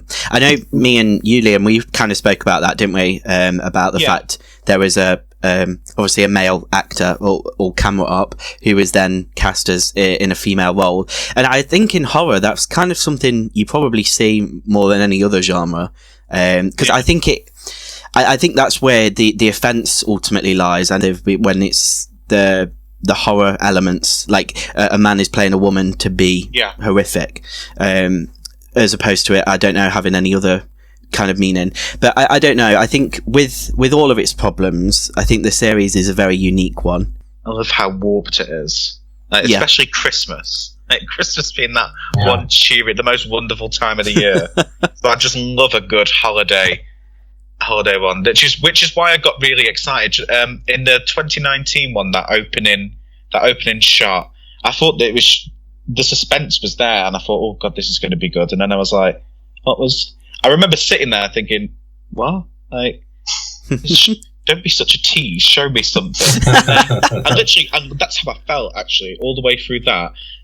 I don't want to lower the tone at all, but it's like it was edging me all the way through that film. It's like, I'm gonna get, oh no, and then it was just black goo.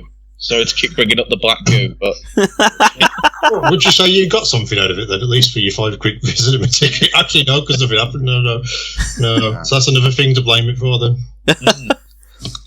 It's very interesting, the 2019 one, and I went to see it, and I came out of it, and I was kind of like, I was a bit angry. I was sort of like, and then I kind of got over my ego a little bit, and I was like, it's probably not as bad as I thought it was, and from rewatch it wasn't, and then obviously I started to do the research in terms of what the film could have been, everything else that kind of went with it, and obviously there was the initial backlash as well, which the director and the writer were very vocal about, and pushed back as well, and I think obviously Dave and Liam, as filmmakers, that people will have opinions on what you make, regardless, knowing what what your intentions were, how what it was like to film, dealing with actors, there's a whole dichotomy of different areas that you can look up. But my initial reaction was like, what?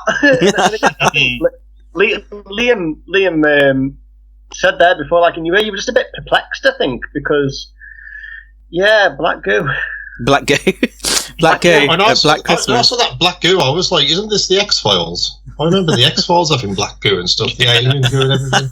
I was like, where's Scully? I suppose the big question would be, particularly for you, Paul and Dave, would you ever want to see another version of Black Christmas? Do you think it needs another remake, or do we just stick with the original or what we've got?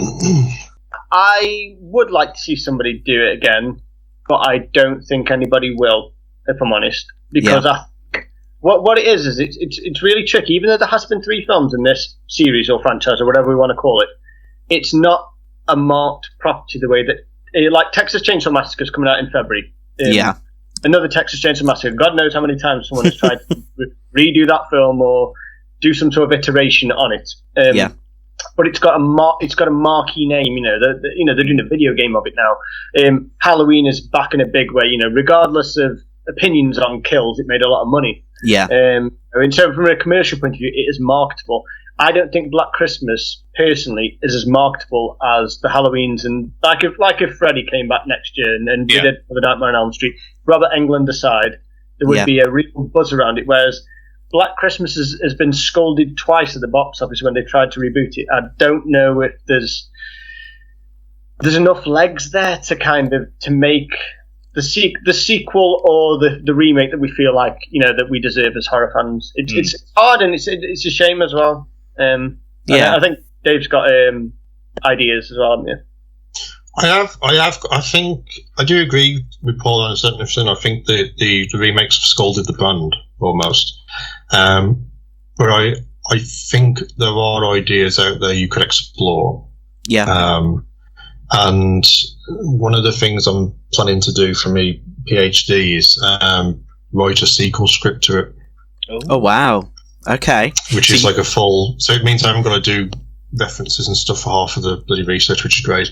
But it's one of the things I can do is I can write a full feature-length script. And looking at the original film, there are a lot of questions that are not answered. But I wouldn't want to answer them. I'd just add more questions to it. Incredible. Yeah. No, I think so. It's not what you start explaining stuff, and you've got the 2006 one again. Where you've got the whole bloody families there. It's like, how the hell, how the hell does somebody get down a fire escape? I don't understand that. Like, how many bloody hidden rooms are in that house? So many hidden rooms. The attic, fine, great. Everybody's got an attic and stuff, but the bloody, bloody bits in between walls and rooms and everything. I was like, oh god. Imagine putting that on Home Improvement. Jesus. Bloody home design channels. We're going to knock this wall through. There might be a body in there, though. Oh, I'd love that. Oh, I'd love oh my god, it could be an episode of Through the Keyhole. Billy's eye. Billy's eye. Probably be Angus. That'd be amazing. That would be so good.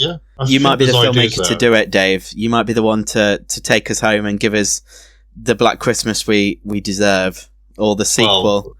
Well, who knows? The only thing I'd tell you about it now, because it's such a kind of idea in my head, is I wouldn't set it in modern day. Yeah. No. It would probably be the 80s. Yeah. Or maybe going into the 90s. But I'm still, because I want to eliminate mobile phones again. Yeah. Yeah. Because the only one you had in the 80s was those big gigantic things, like in Wall Street and stuff. You don't need them in a film. But I think we were saying before we jumped on, Paul, weren't we? I think if we didn't have mobile phones, we'd lose the really lovely, annoying ringtones that every character seems to have. The 2006 film. Fellatio. Fellatio. Do you know, honestly, that is probably one of my favourite scenes out of that film is Sergeant Nash. that whole scene with the fellatio and the cop in the background just dying of hysterics and John Saxon trying to hold it together. He goes, I don't know, it's something dirty in it, and he just starts laughing again, and every time it gets me, every single time. And that's again the beauty of Bob Clark is this film gets under your skin, and yet he can do comedy with it. Yeah.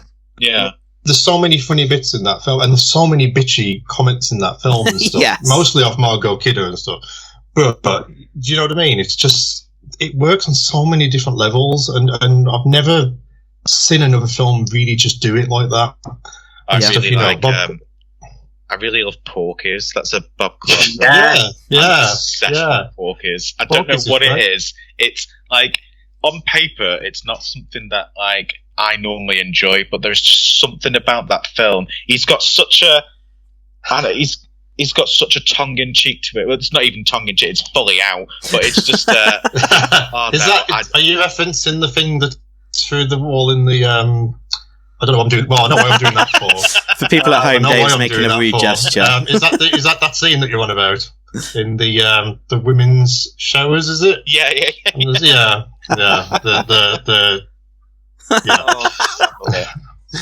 Amazing. This is audio, right? This is just audio. Isn't it? I wish we had a visual. I think I might have to just do it again, Dave. There you go. Amazing. I'm used to doing that because I just do Loch Ness Monsters on the wall when I'm really bored and stuff. So I've learned a lot about you this evening. That's just how I spend my Sundays, to be honest. Wow. As Dave said, though, in terms of like the funny parts, I think one of the parts that I find most funny in the 74 one is where Margot Kidder, it's clearly like about 1 o'clock in the afternoon, she's completely trashed and trying to feed the kids booze while they're getting there. Yeah. Why not? And I'm sorry, but Mrs. Mack, pure genius. Icon. That woman, she's my retirement aim, to have books around the house that have liquor in them. That's my aim as a pensioner. That is my aim and stuff. And the fact that she's just like doing this to people, putting her fingers up to people and stuff. I mean, that was going to be a question. This book, does it feature an alcove to just stick an alcohol bottle in there? We carefully screen capped the middle finger being stuck up. So it's in there. But you know, like finding out about all these actors and actresses and stuff, that was equally just as fascinating because, a lot of them hail from Canada and stuff. And the Canadian film industry does not get a look in. No. With stuff. And I think that's one of the reasons why Halloween became the more well-known one, is because Canada's output and influence in the film world, nothing outmatches Hollywood. No. So Black Christmas, yes, it was the first one, and it paved the blueprint and it paved the way for everything and stuff, but it kind of got lost because Halloween kind of got over it. And I think that's just why, and again, it goes back to the idea of this brand and trying to get a brand that would sell. Halloween has got big studios behind it. Black Christmas is great and it's iconic and it's brilliant and everything, but it just didn't have the same exposure and stuff in a sense, and I think that that's why it's always kind of been there in the shadows. On the subject while we were contrasting like Halloween, and so I read that Carpenter approached Bob Clark about making a sequel to Black Christmas. And I mean, I know that Bob Clark didn't want to, but in my head I can't help but dream about what that would be like. The sad thing is, before he was tragically passed away with the car accident, he was expressing some interest in making a sequel, as far as we know. But obviously, there was very loose ideas that it wasn't anything like planned or visualized or anything. There was just, you get the impression something was going on. I don't know whether it was because he'd seen the 2006 one and kind of gone, okay. But, he might, there was, from what we've kind of looked at, that nobody's really said it outright. And a lot of people we spoke to kind of went, no, you shouldn't really do a sequel to it. But from the outset, it seemed like it was something that he might have potentially gone to revisit at some point. But obviously, unfortunately, he passed away. But that is another way that it is also, even though it set the blueprint for horror films, like the modern slasher, it kind of went by its own rules in the way that it wasn't an established franchise. It didn't beat the dead horse. They didn't do like a Hellraiser or Friday the 13th and make sequels, and Nightmare on Elm Street, just sequels after sequel after sequel that diminished in quality and lost its essence. So I do really enjoy that you can take that 74 film, enjoy it for what it is, and not have to worry about the continuation of it carrying on. We do get the remakes, obviously. There's little hints every now and again over the years. I mean, if you watch The Rise of Leslie Vernon and stuff, they imply that Billy is his mentor. Yeah. It's never said fully, and it's never said, but there's enough information there that if you want that to be Billy, it can do. And it makes sense, if you want it to work, that you can and stuff. And then you've got the fan film that came out, which is the same title, It's Me, Billy, which Dave McRae did and stuff. And if you haven't seen it, it's on YouTube. It's really good and stuff. It's really like a studio version of a sequel, basically, and stuff. So, there's I think the thing is, like you say, if you'd done sequels to it and it had become an established franchise, I think it would have been very difficult to not have shown more of Billy as you went along. Yeah, You would have got to Billy's Dead, the Final Christmas or something. I feel that's why the 2006 version. That's what they wanted by making such a monster out of Billy in that, by making him jaundice and giving him the grotesque element. I really feel like they were trying to make the next big slasher icon. Just a shame it fell flat on its arse, really. And then he's not even in the new one, so It was quite interesting though with the idea there, because going back to the origins of 2006, and we go into this in the book. It starts in about 2002. Basically, the Weinsteins wanted Texas Chainsaw Massacre. They bid for the rights, didn't get the rights to Texas Chainsaw, so they basically bought up as many properties as they could, and that's obviously where you get Black Christmas, Halloween. So there wasn't really an affinity for it. And obviously, Glenn Morgan coming in had basically done Willard with them, and him and James Wong worked quite well together on X-Files and the Final Destination movies. Yeah. And then you have it. Interestingly, when you were mentioning about Carpenter, Bob Clark and Carpenter almost collaborated on a film it was in the mid-70s, post Black Christmas. It never got made. I've read the script. It's called Prey, and it's basically a slasher film set in a power plant. Wow. And I can't remember if Clark was going to direct it, and Carpenter wrote it, and Clark was going to direct it. And basically, this is post Black Christmas, but pre-Halloween. So it's in that kind of that middle area. Wow. The Twilight Zone. I'll send it to you when we're off the call, and you can have a read of it. Oh yes, that would be ace. Thank you. Yeah, that would be really good. Oh, it's like Christmas has come early. But again, they were talking. I think Carpenter was obviously coming up at the time. He was around the time of just going into Dark Star and Assault on Precinct 13 around the time of Black Christmas and post Black Christmas. Yeah. But obviously not up to the point of doing Halloween. So I think obviously, as much as Carpenter's film is a masterpiece, there are certain elements that you could say he borrowed from there. You could say he borrowed from the absolutely. Yeah. But at the end of the day, it's its own film. The thing is as well, like you say, Black Christmas was released at a time when you didn't do sequels. The first Hollywood sequel is Jaws 2, which doesn't come around until 1978. Really, like the first proper Hollywood blockbuster sequel. So it's when that pressure comes from the boom of slashers from Friday the 13th, basically. Yeah. That basically Carpenter is, let's face it, he was bullied into doing Halloween 2, him and Deborah Hill, by Mustafa Akkad and Trancas and whoever else. It would have been very interesting to maybe somebody to have tapped Bob Clark on the shoulder around that time and said, do you want to do another Black Christmas? Because, an 80s Black Christmas, especially around the time that Bob Clark's making like A Christmas Story and Porky's, it'd be so interesting. Yeah. I would have loved to have seen that. Love that. Yeah. Well, talking obviously about how Christmas is coming early, then just wrapping things up. This book is going to be available, funnily enough, just after Christmas, if I'm right in thinking so. I don't know if you guys want to tell people where it's available, how we can buy it, download it, read it, get all that good Billy stuff that we need. The book has been published by Bear Manor Media. They have a Shopify site which you can find. They're on social media, but if you search for Bear Manor Media on Google, you'll find them quite easily. They specialise in kind of books on film history, so they also have quite a interesting collection around. They've got some on like Cujo. They've done one on Jaws 2. There was another Stephen King one. Christine. There's amazing. Yeah, they look at a lot of the 50s horrors as well. Like there are the B-movie stuff, like monster movies and science fiction and stuff like that. It's actually really interesting. Actually, it's quite a lot of stuff that I've kind of got in my wish list that I want to have to go through. Yeah, it's we've said as well, once they've put the pre-order link, we'll put it on the Facebook page as well for people and stuff. So we did try and push for it to get out just before Christmas, We did try.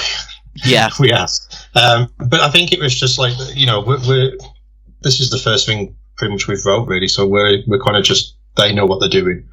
And they kind of said, leave it till January. People will be still spending the Christmas money that they've had and things like that and stuff like that. So, absolutely. And it just means you've got something to read next Christmas Eve again when you want to reread it.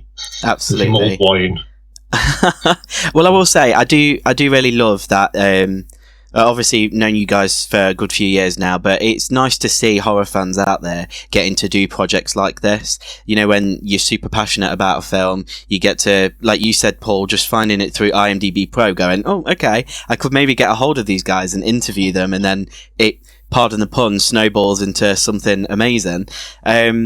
I can't personally wait to get my hands on it and have a read, whether it's Christmas time or not. So I'm really looking forward to it being out, and I want to say a massive thank you as well for hopping on today and talking the good shit with us. It's been good. It's been great. Yeah. No, it's a pleasure. Thank you for wanting us on here. Yeah, it's been I haven't laughed so much in quite a while, actually. So it's been nice. Well, you're welcome for that. You're welcome for that. Is there anything you want to add, other Liam? Oh no, I've just loved hearing everyone talk about it. I love hearing when somebody's got a passion project such as this. I love hearing them just wax lyrical about it. So it's just been a pleasure hearing you both talk about it. And to echo what the other Liam said, I honestly can't wait to read this. This has been my year of reading, so whatever whatever books I can get my hands on. I can't wait. I'm just excited.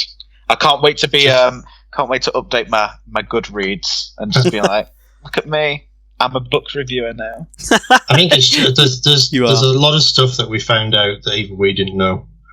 So the biggest one for us is that eye, Billy's eye. Whose eye is that? And we found out who it is.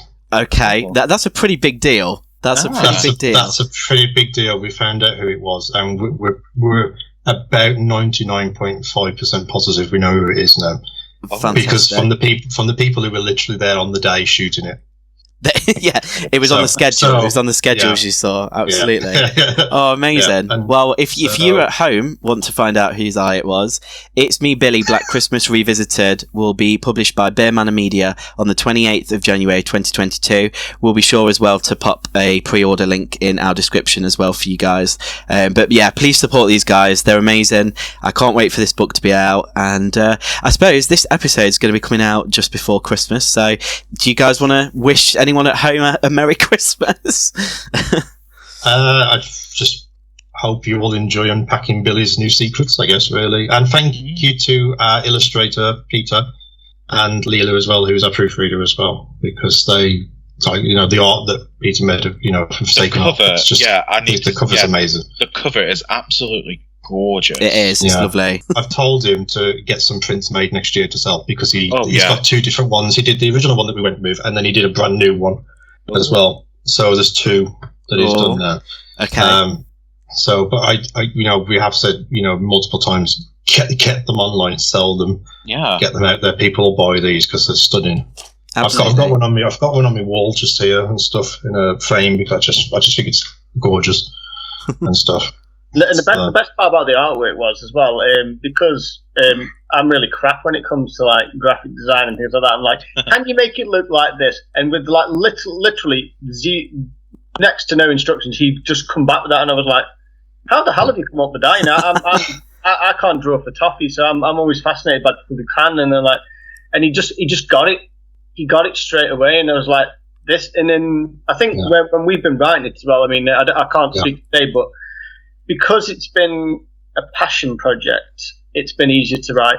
Whereas sometimes when you're writing about things that you're not passionate about, it can feel like it's like the death. Yeah. I can imagine. No, it's been fun.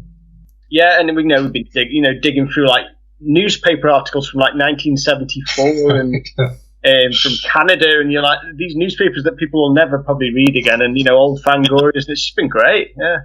It must have been a proper like treasure hunt for you guys, really, like doing all of this. Have you got any ideas or anything else that you want to tackle going forward? Any other ones? I've got to write scripts. I've got to write your script, mister. Yeah, you have, Dave. So still doing it. I know, yeah. I'm still doing it. This has all been a ploy. The book isn't real. This is just it's an intervention.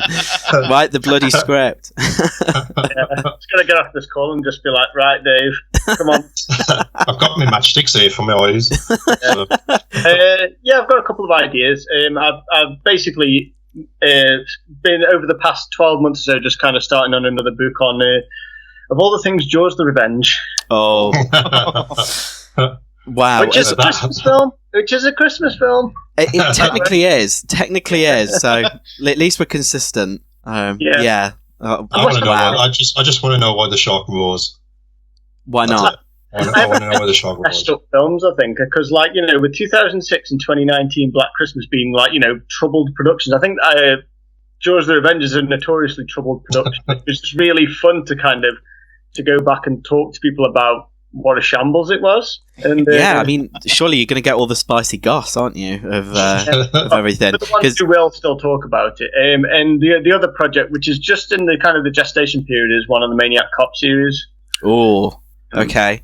See, this is what I mean. This is cool. Like you're hitting these films that I suppose we've all kind of known and come to love, like as we've discovered horror.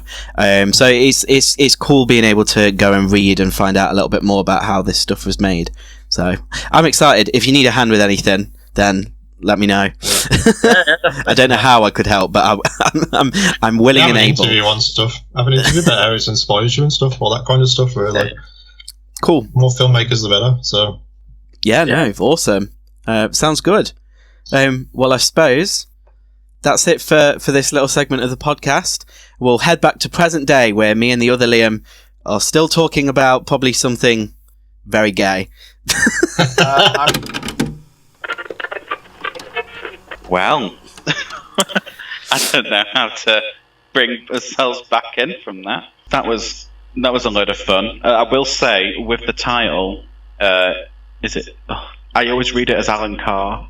It's me, Alan. Yeah. I did exactly the same, so I'm glad I'm not alone in that. Okay. Both films featuring a killer called Billy, and both films featuring, as Kelly Rowland would put it, she has to be brought up, but... Tell me something. What kind of runs around in a Christmas sweater? That quote was perfectly made for this film, I think. It was, yeah. It was. I just feel like Kelly Rowland, I feel like if we could superimpose her into a cut of this film. So this is how you'd get Kelly Rowland in Silent Night, Deadly Night. Yeah. And it would be, and I'm bringing up the sledding thing again, is those kids are going down the hill really fast on a sled. They look to their left and Kelly Rowland's in the woods saying, what kind of wears a Christmas sweater? And then they're like, that's shocked, and then the head gets lobbed off. Yeah. So, in essence, it's all Kelly Rowland's fault. I'm not going to lie. Look where they were going. The last episode when you spoke about Child's Play 3, when I was editing it, and you were saying about how Destiny's Child's Play needs to be a thing, and I need a soldier. When I tell you that I probably replayed that a good few times because it just made me absolutely pissed. And then I went to TikTok probably like 20 minutes later, and it was a montage of Michelle just falling over. And it was that bit when they're singing I Need a Soldier, and she just hits the floor. But yeah, it's Michelle I feel sorry for, because she gets a lot of bad press, but people don't realise that Michelle has one of the most soulful voices out there. But this isn't the Destiny's Child podcast. That's going to be the sister podcast that we start next year. It'll be like the second cousin podcast, to be fair. Very weak link, absolutely. Well, talking of good links, I'm going to link us into the next section. That was seamlessly done. Seamless. So, we're going to talk about our recommendations this month. And I have 2 this month, and one of them isn't a book. Wait, hold up. Hold up. I don't mean to flip the script 4 episodes in, but there we go. Some might say I'm versatile. Learning a lot about you on this podcast, Liam. A lot. my first recommendation is my book, and it's called The Curse of the Mountain by Tyler Cram. And it, to me, is like if Stranger Things and John Carpenter's The Thing kind of like combined into one fantastic story. Yeah. It really, like, it's about 4 friends who like find an old book, and like dickheads, they don't just leave the book alone. They have to open it and unleash absolute horror onto a small little mountain town. I'm loving the sound of this already. It is absolutely incredible. It's a debut novel by Tyler Cram. I'm really excited to read more of his work because you can really tell that he's a massive horror fan when you read this. The only issue I take with the book is it uses the F slur and it uses the N slur. So it's got homophobic slurs and racial slurs in it. They're used by characters who technically would say it because they're dickheads. Yeah. But I feel like you can portray that somebody's a homophobe and a racist without beating us over the head with it. That's my only gripe. But it's his first book, so you'll let him off the hook. As a gay man, I'll let him have a pass for one use of the F slur.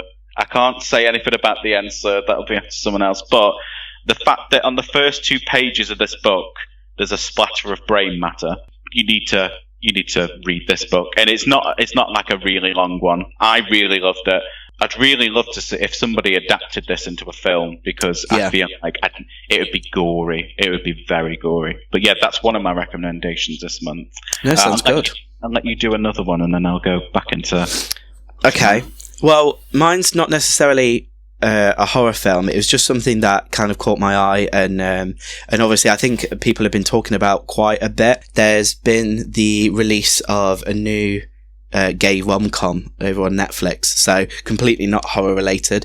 It might be horrific in other ways, as Trixie and Katya kind of oh my days, flipped the table when they watched it. But it's called Single All the Way, and it stars Michael Urie, who you might recognise from Ugly Betty.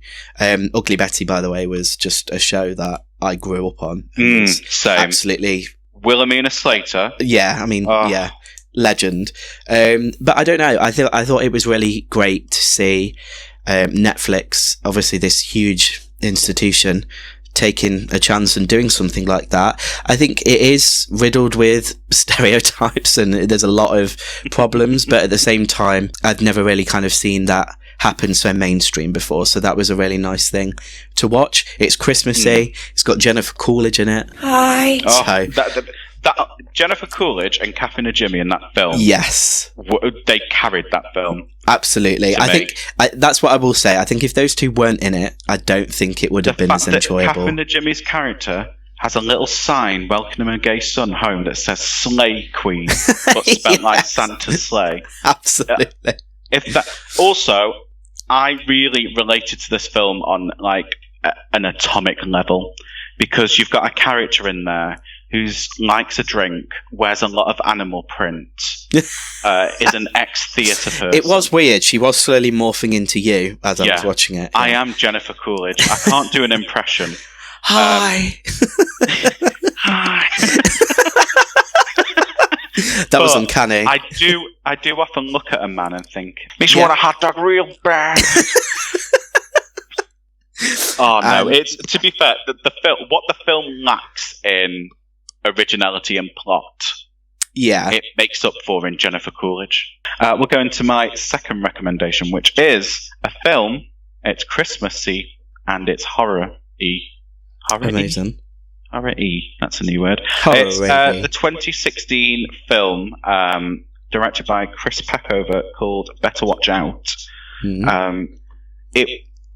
The reason why it kind of flew under my radar, I'd never really heard of it, and then I saw a poster for it online, and the poster's incredible because it's like a teenage girl and a younger lad with like a Christmas tree behind him. She's got a knife in her hand. Like, oh, that looks like Halloween but Christmas, if that makes sense. Yeah. Like, oh, that sounds good. Well, she's a babysitter, isn't she? Yes, she is. Yeah.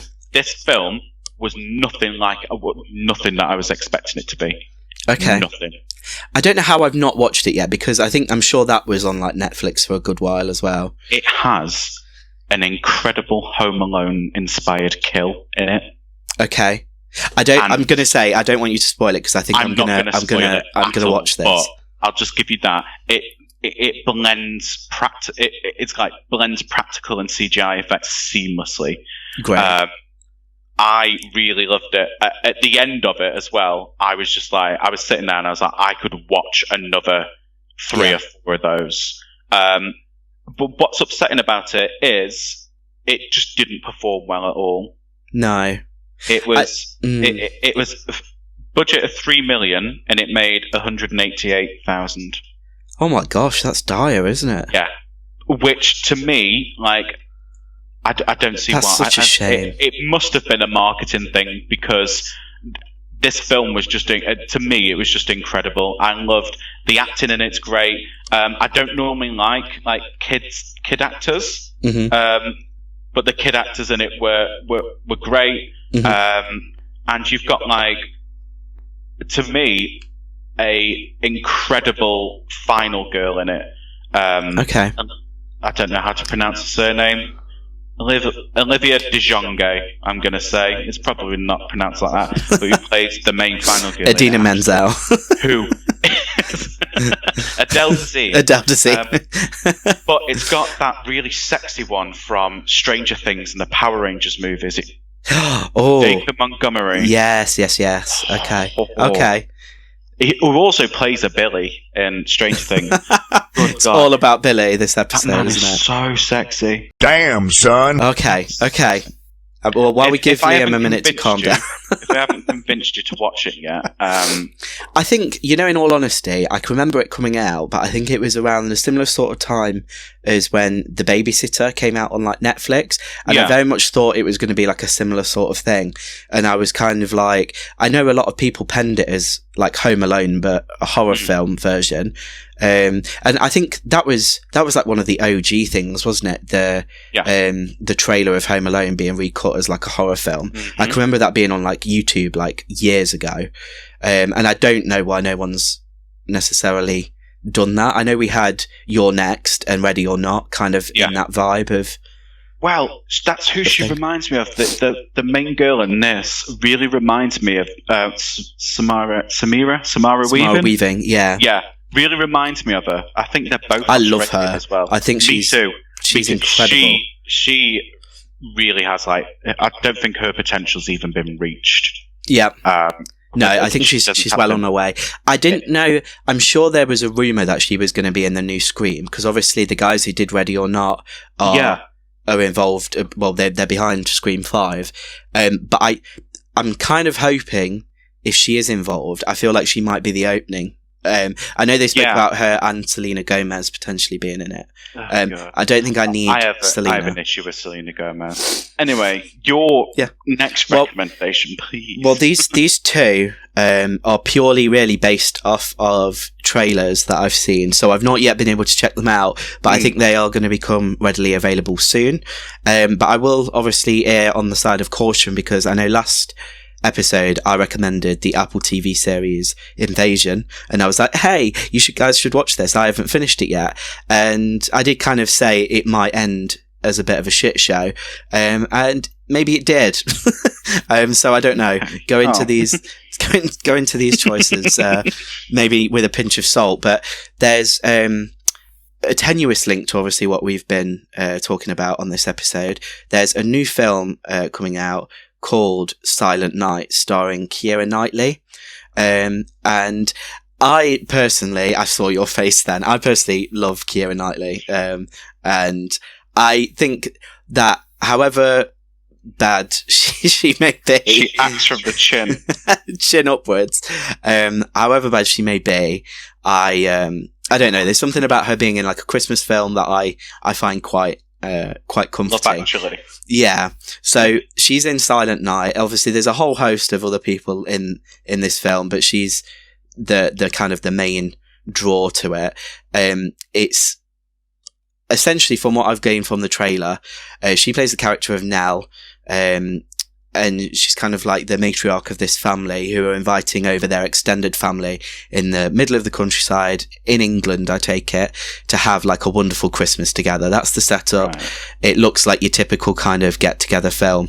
The twist is that the apocalypse is coming and everyone's about to die. So this meal is going to be their last meal. And from what I've seen, it's directed and written by Camille Griffin. It seems like it's going to be like a really grim, depressing film for Christmas. Because Keira Knightley's in it. Yeah. But I think there's been comparisons drawn to like how The Mist ends, like that sort of grimness. Personally, I think I don't mind that sort of thing. Or you could flip the switch and be like 10 Cloverfield Lane. Absolutely. So I don't know. I'm looking forward to seeing that. I think that looks like not good fun, but looks like a different sort of Christmas movie. And I don't know, who doesn't love an end of the world movie? I certainly do. The other thing that I'm looking forward to checking out is a new series that's coming to Netflix, starring Kristen Bell.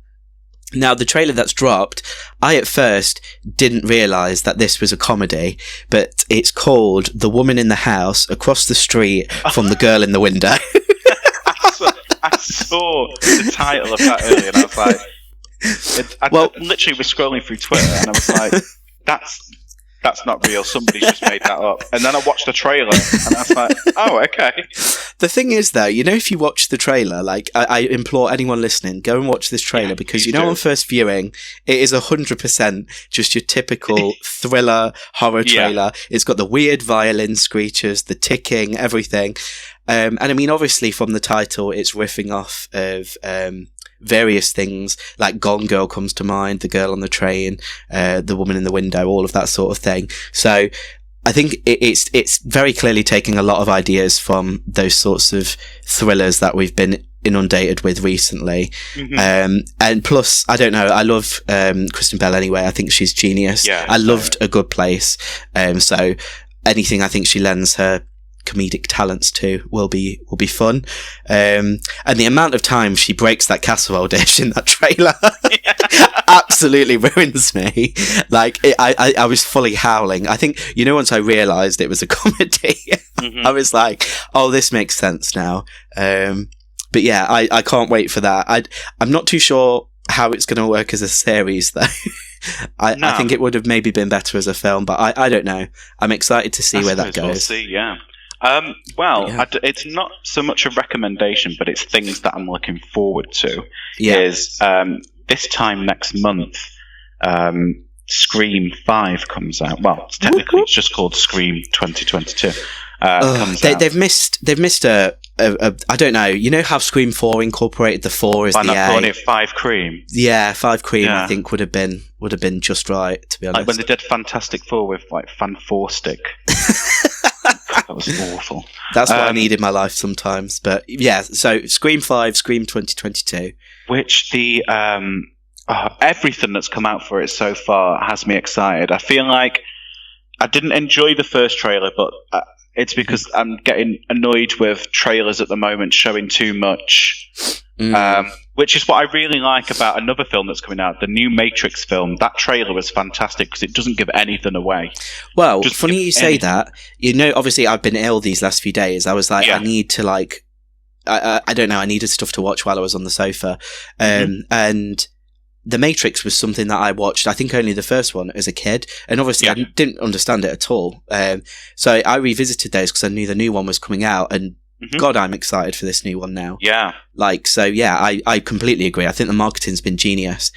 Plus, I think isn't there like a VR game as well? There is, which it turns out it's CGI that's used in it, but it looks real, and that's very Matrixy, and love all of that. Love all of that. Yeah. But yeah, with Scream, as I said, I'm excited because everything that's come out so far has made me really happy.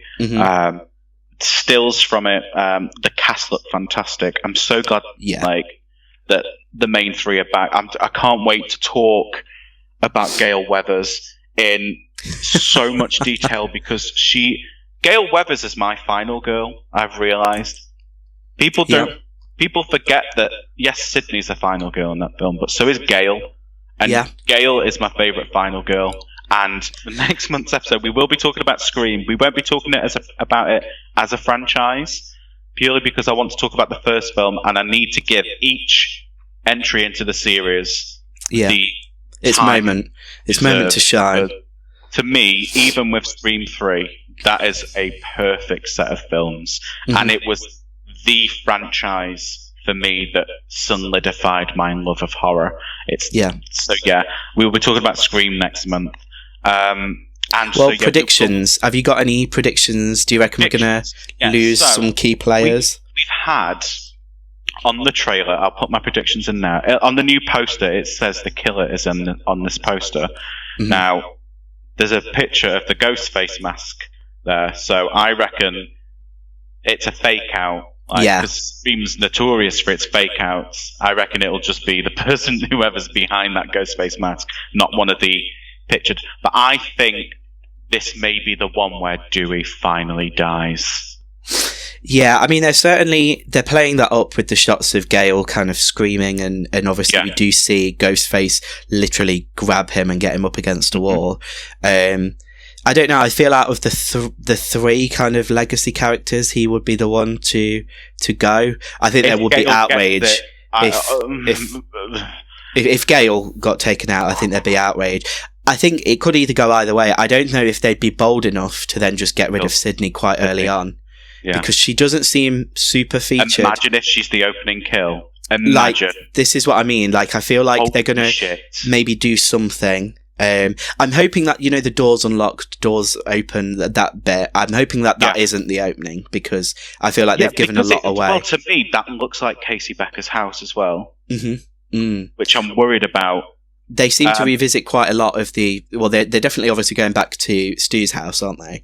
The only thing that upsets me with this is, part of me, I love Scream 4, but part of me wishes Scream 4 didn't happen, because imagine if this was the film where we got to go back to Woodsboro, because in Scream 4 we didn't get to see... It wasn't very Woodsboro, was it? No, it wasn't. It could have been set anywhere. Yeah. But I'm hoping somehow they bring Kirby back from Scream 4, even though she's not been featured in any of it, because I love Kirby. I thought she was a great character. But I also think Officer Judy is going to get it. Yeah, the shot of her driving and kind of shouting. I mean, I know Dylan Monet is her son in it, so she could be kind of going to that. I mean, she might be a good opening kill, kind of how they got rid of Liev Schreiber in Scream 3 at the start as Cotton Weary. I think that was clever, so they might do something like that. I mean, I personally would love to see, I know there's been mumblings of it, but how cool would it be as if Stu came back? Because I mean, there's a handful of characters that have died off screen, never confirmed. That we've not seen them. I mean, Kirby and Stu are the two that kind of jump out to me. Because even in the second one, when Billy and Stu are mentioned, they never confirm that Stu's dead. They always confirm that Billy's dead. But while I'm just talking quickly about Billy, full disclaimer for anybody listening in on the next episode, yes, I will be talking a lot about Billy. I think that Skeet Ulrich is one of the sexiest men who's ever, especially in Scream, when he's sucking the corn syrup off of his finger. Oh, my days. But yeah, get your wet floor sign out. Liam's going to be talking about Billy again next episode. This episode has literally been all about Billy, hasn't it? It's just been the Billy episode. The Billy episode. That's all it's been. Let's talk about Billie Piper and what a gay icon she is. Did you see her at the Fashion Awards recently? Yes. She looks younger than she did when she was a thing. Anyway, that's next episode. But what I would like to do now is I would like everybody to sit comfortably, maybe dim the lights a little bit, because we're going to go into our Grindr horror stories.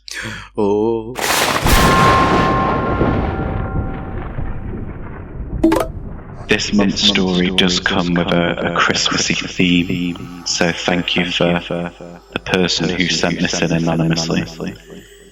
So, I'm on a third date with a boy that I met on Grindr. We don't really call it a date, but it's the polite way of putting it. He tells me that he's into tying each other up, which I go along with. We're at his house. He asked me to tie him to the bed, so I tie him to the bed. But then he wants me to tie his balls up. But we've run out of rope. And he said it's fine, use whatever you can. So I look around, and the only thing nearby is the Christmas tree.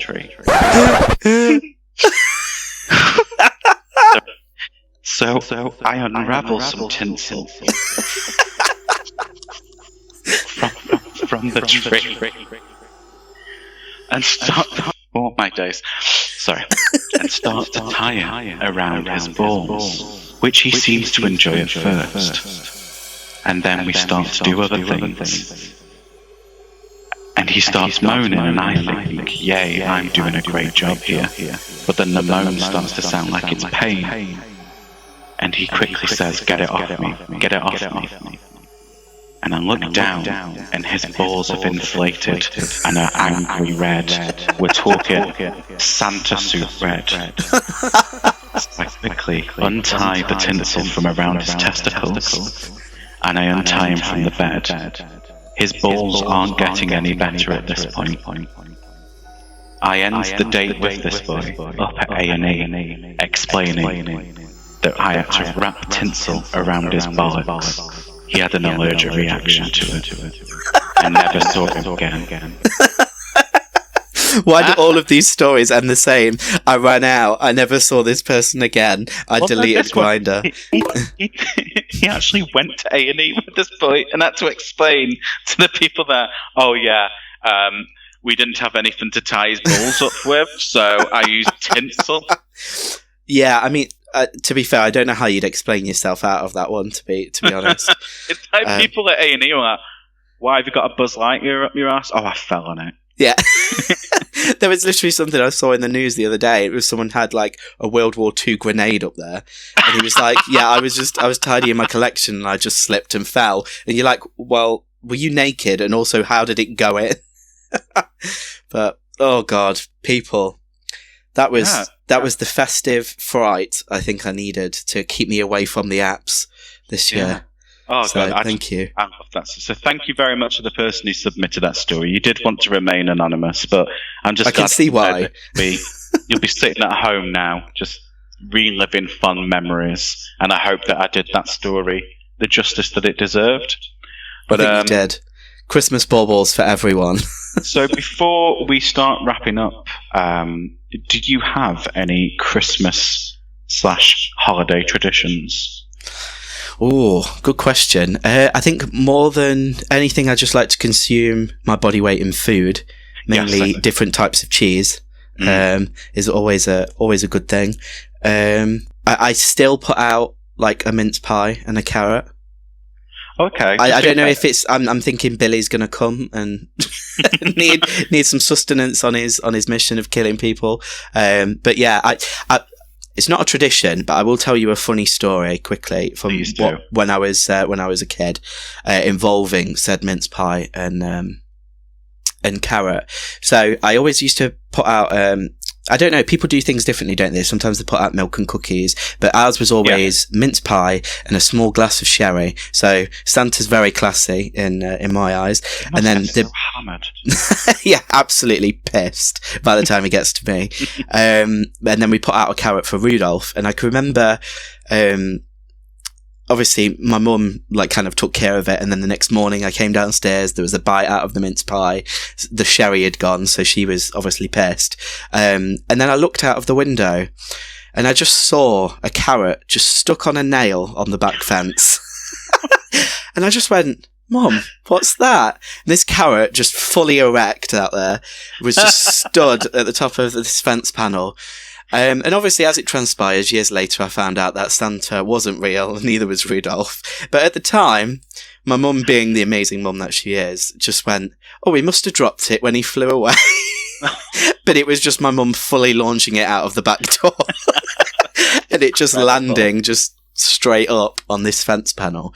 So yeah, to sort of answer your question, that's still something I do every Christmas Eve, just because I'm an absolute idiot. But well, I in terms of traditions, I have to watch Muppets Christmas Carol on December 24th on Christmas Eve. It doesn't feel like Christmas until I've done that. I don't cook on Christmas Eve because I like to cook Christmas dinner. So Christmas Eve is a takeaway day. Yeah. It has to be. And I love that. I can't cook 2 consecutive days. I need to order in one day. Christmas dinner is a big task. You're such a diva. Plus, I spend Christmas week drunk because it's my birthday on the 28th, and then it's New Year's Eve a couple of days after that. God, it really is like a week of partying then for you, isn't it? It is. So I do spend New Year's on dialysis, so that's a tradition.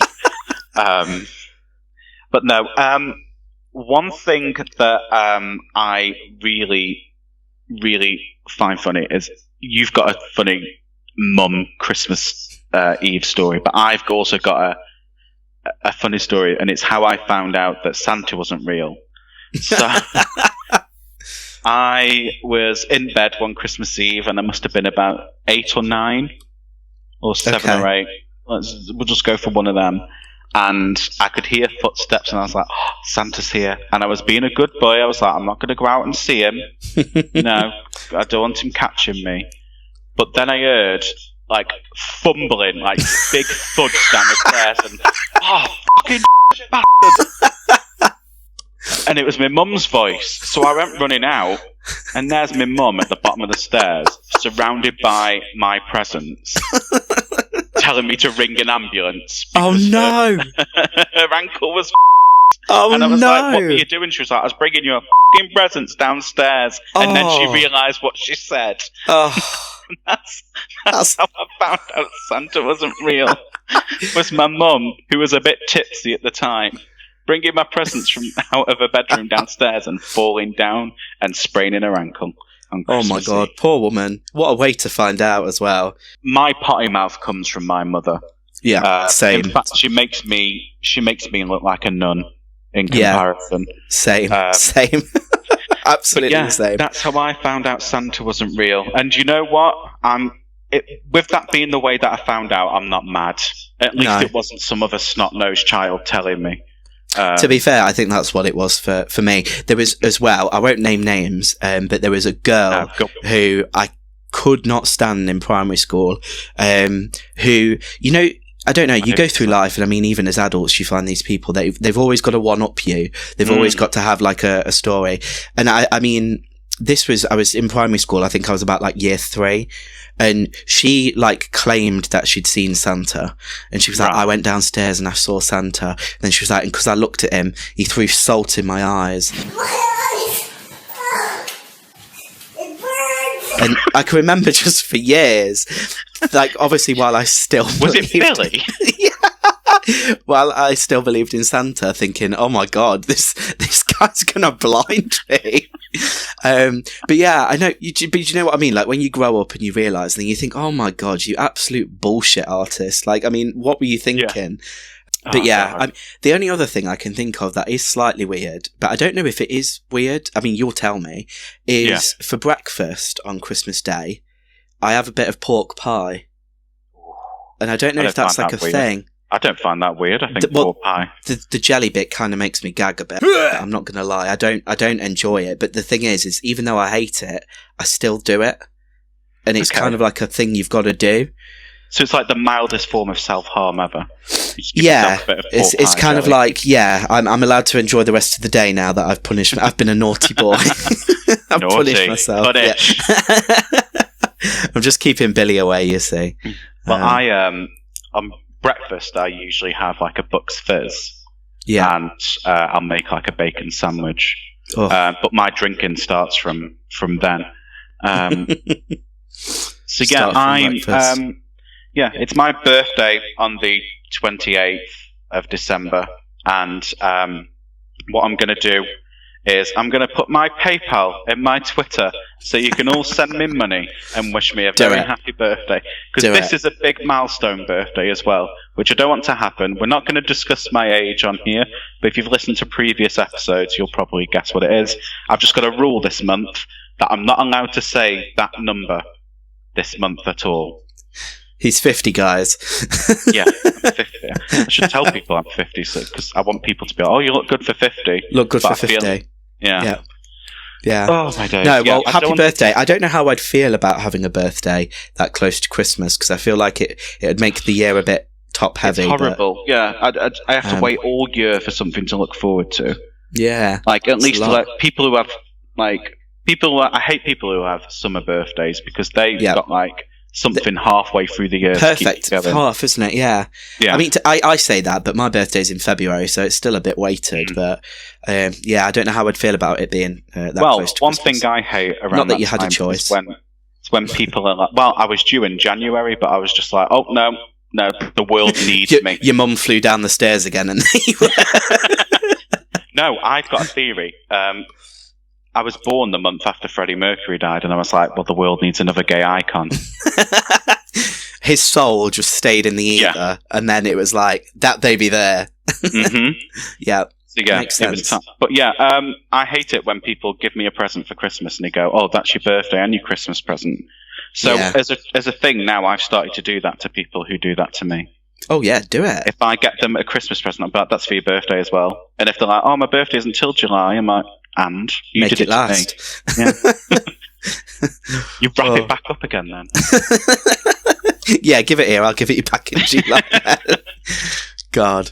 Oh, no, well, I hope that you have an amazing Christmas, and I hope that you, that is your happy Christmas and happy birthday all in one there, so I'm not going to wish it you twice. But no, I do hope that you genuinely have a nice time and get very festive. I hope that you never have to watch the Silent Night, Deadly Night franchise ever again. But join us next month. We will be going through the 1996 Wes Craven classic Scream. One of the most incredible films ever made. And we will also, by that time we record, we will have seen the next Scream film, so we will have a discussion on that. Mm-hmm. I'm excited to head into the new year and the fact that we've already got a great franchise again on the way for us. So thank you as well to everyone for the support this year so far. I can't believe we're 4 episodes deep into this little queer venture, so it's nice, and the support's been great, so thank you. And a massive thank you to Paul and Dave for talking all about their upcoming book. It's me, Alan. It's me. Yeah, we'll be sure to pop all the links and stuff in the description so you guys can get a copy, as that is out next month as well. So if you get plenty of dosh thrown your way this Christmas, you know what to spend it on. You send it to Liam for both his Christmas and birthday, first, and then you can buy the book. Yeah, absolutely. We're great at this, aren't we? We are, absolutely. Yeah. So, as always, I'll try and not up the tagline. Remember that closets were made for babysitting. Oh my God! No, that's it. No, I didn't say it. It's all right. My cat woke up when I said that. Surprise, surprise. You know what I usually say. Closets were not made for people. They were made for monsters and babysitter killers. Right. Bye. Bye.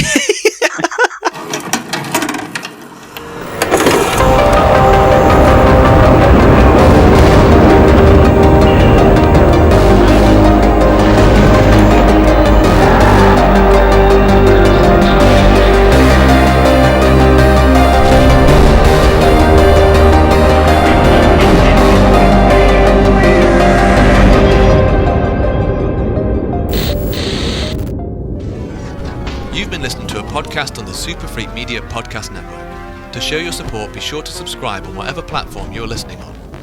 And you can find us on social media in the links in the description of this episode. Thank you for listening.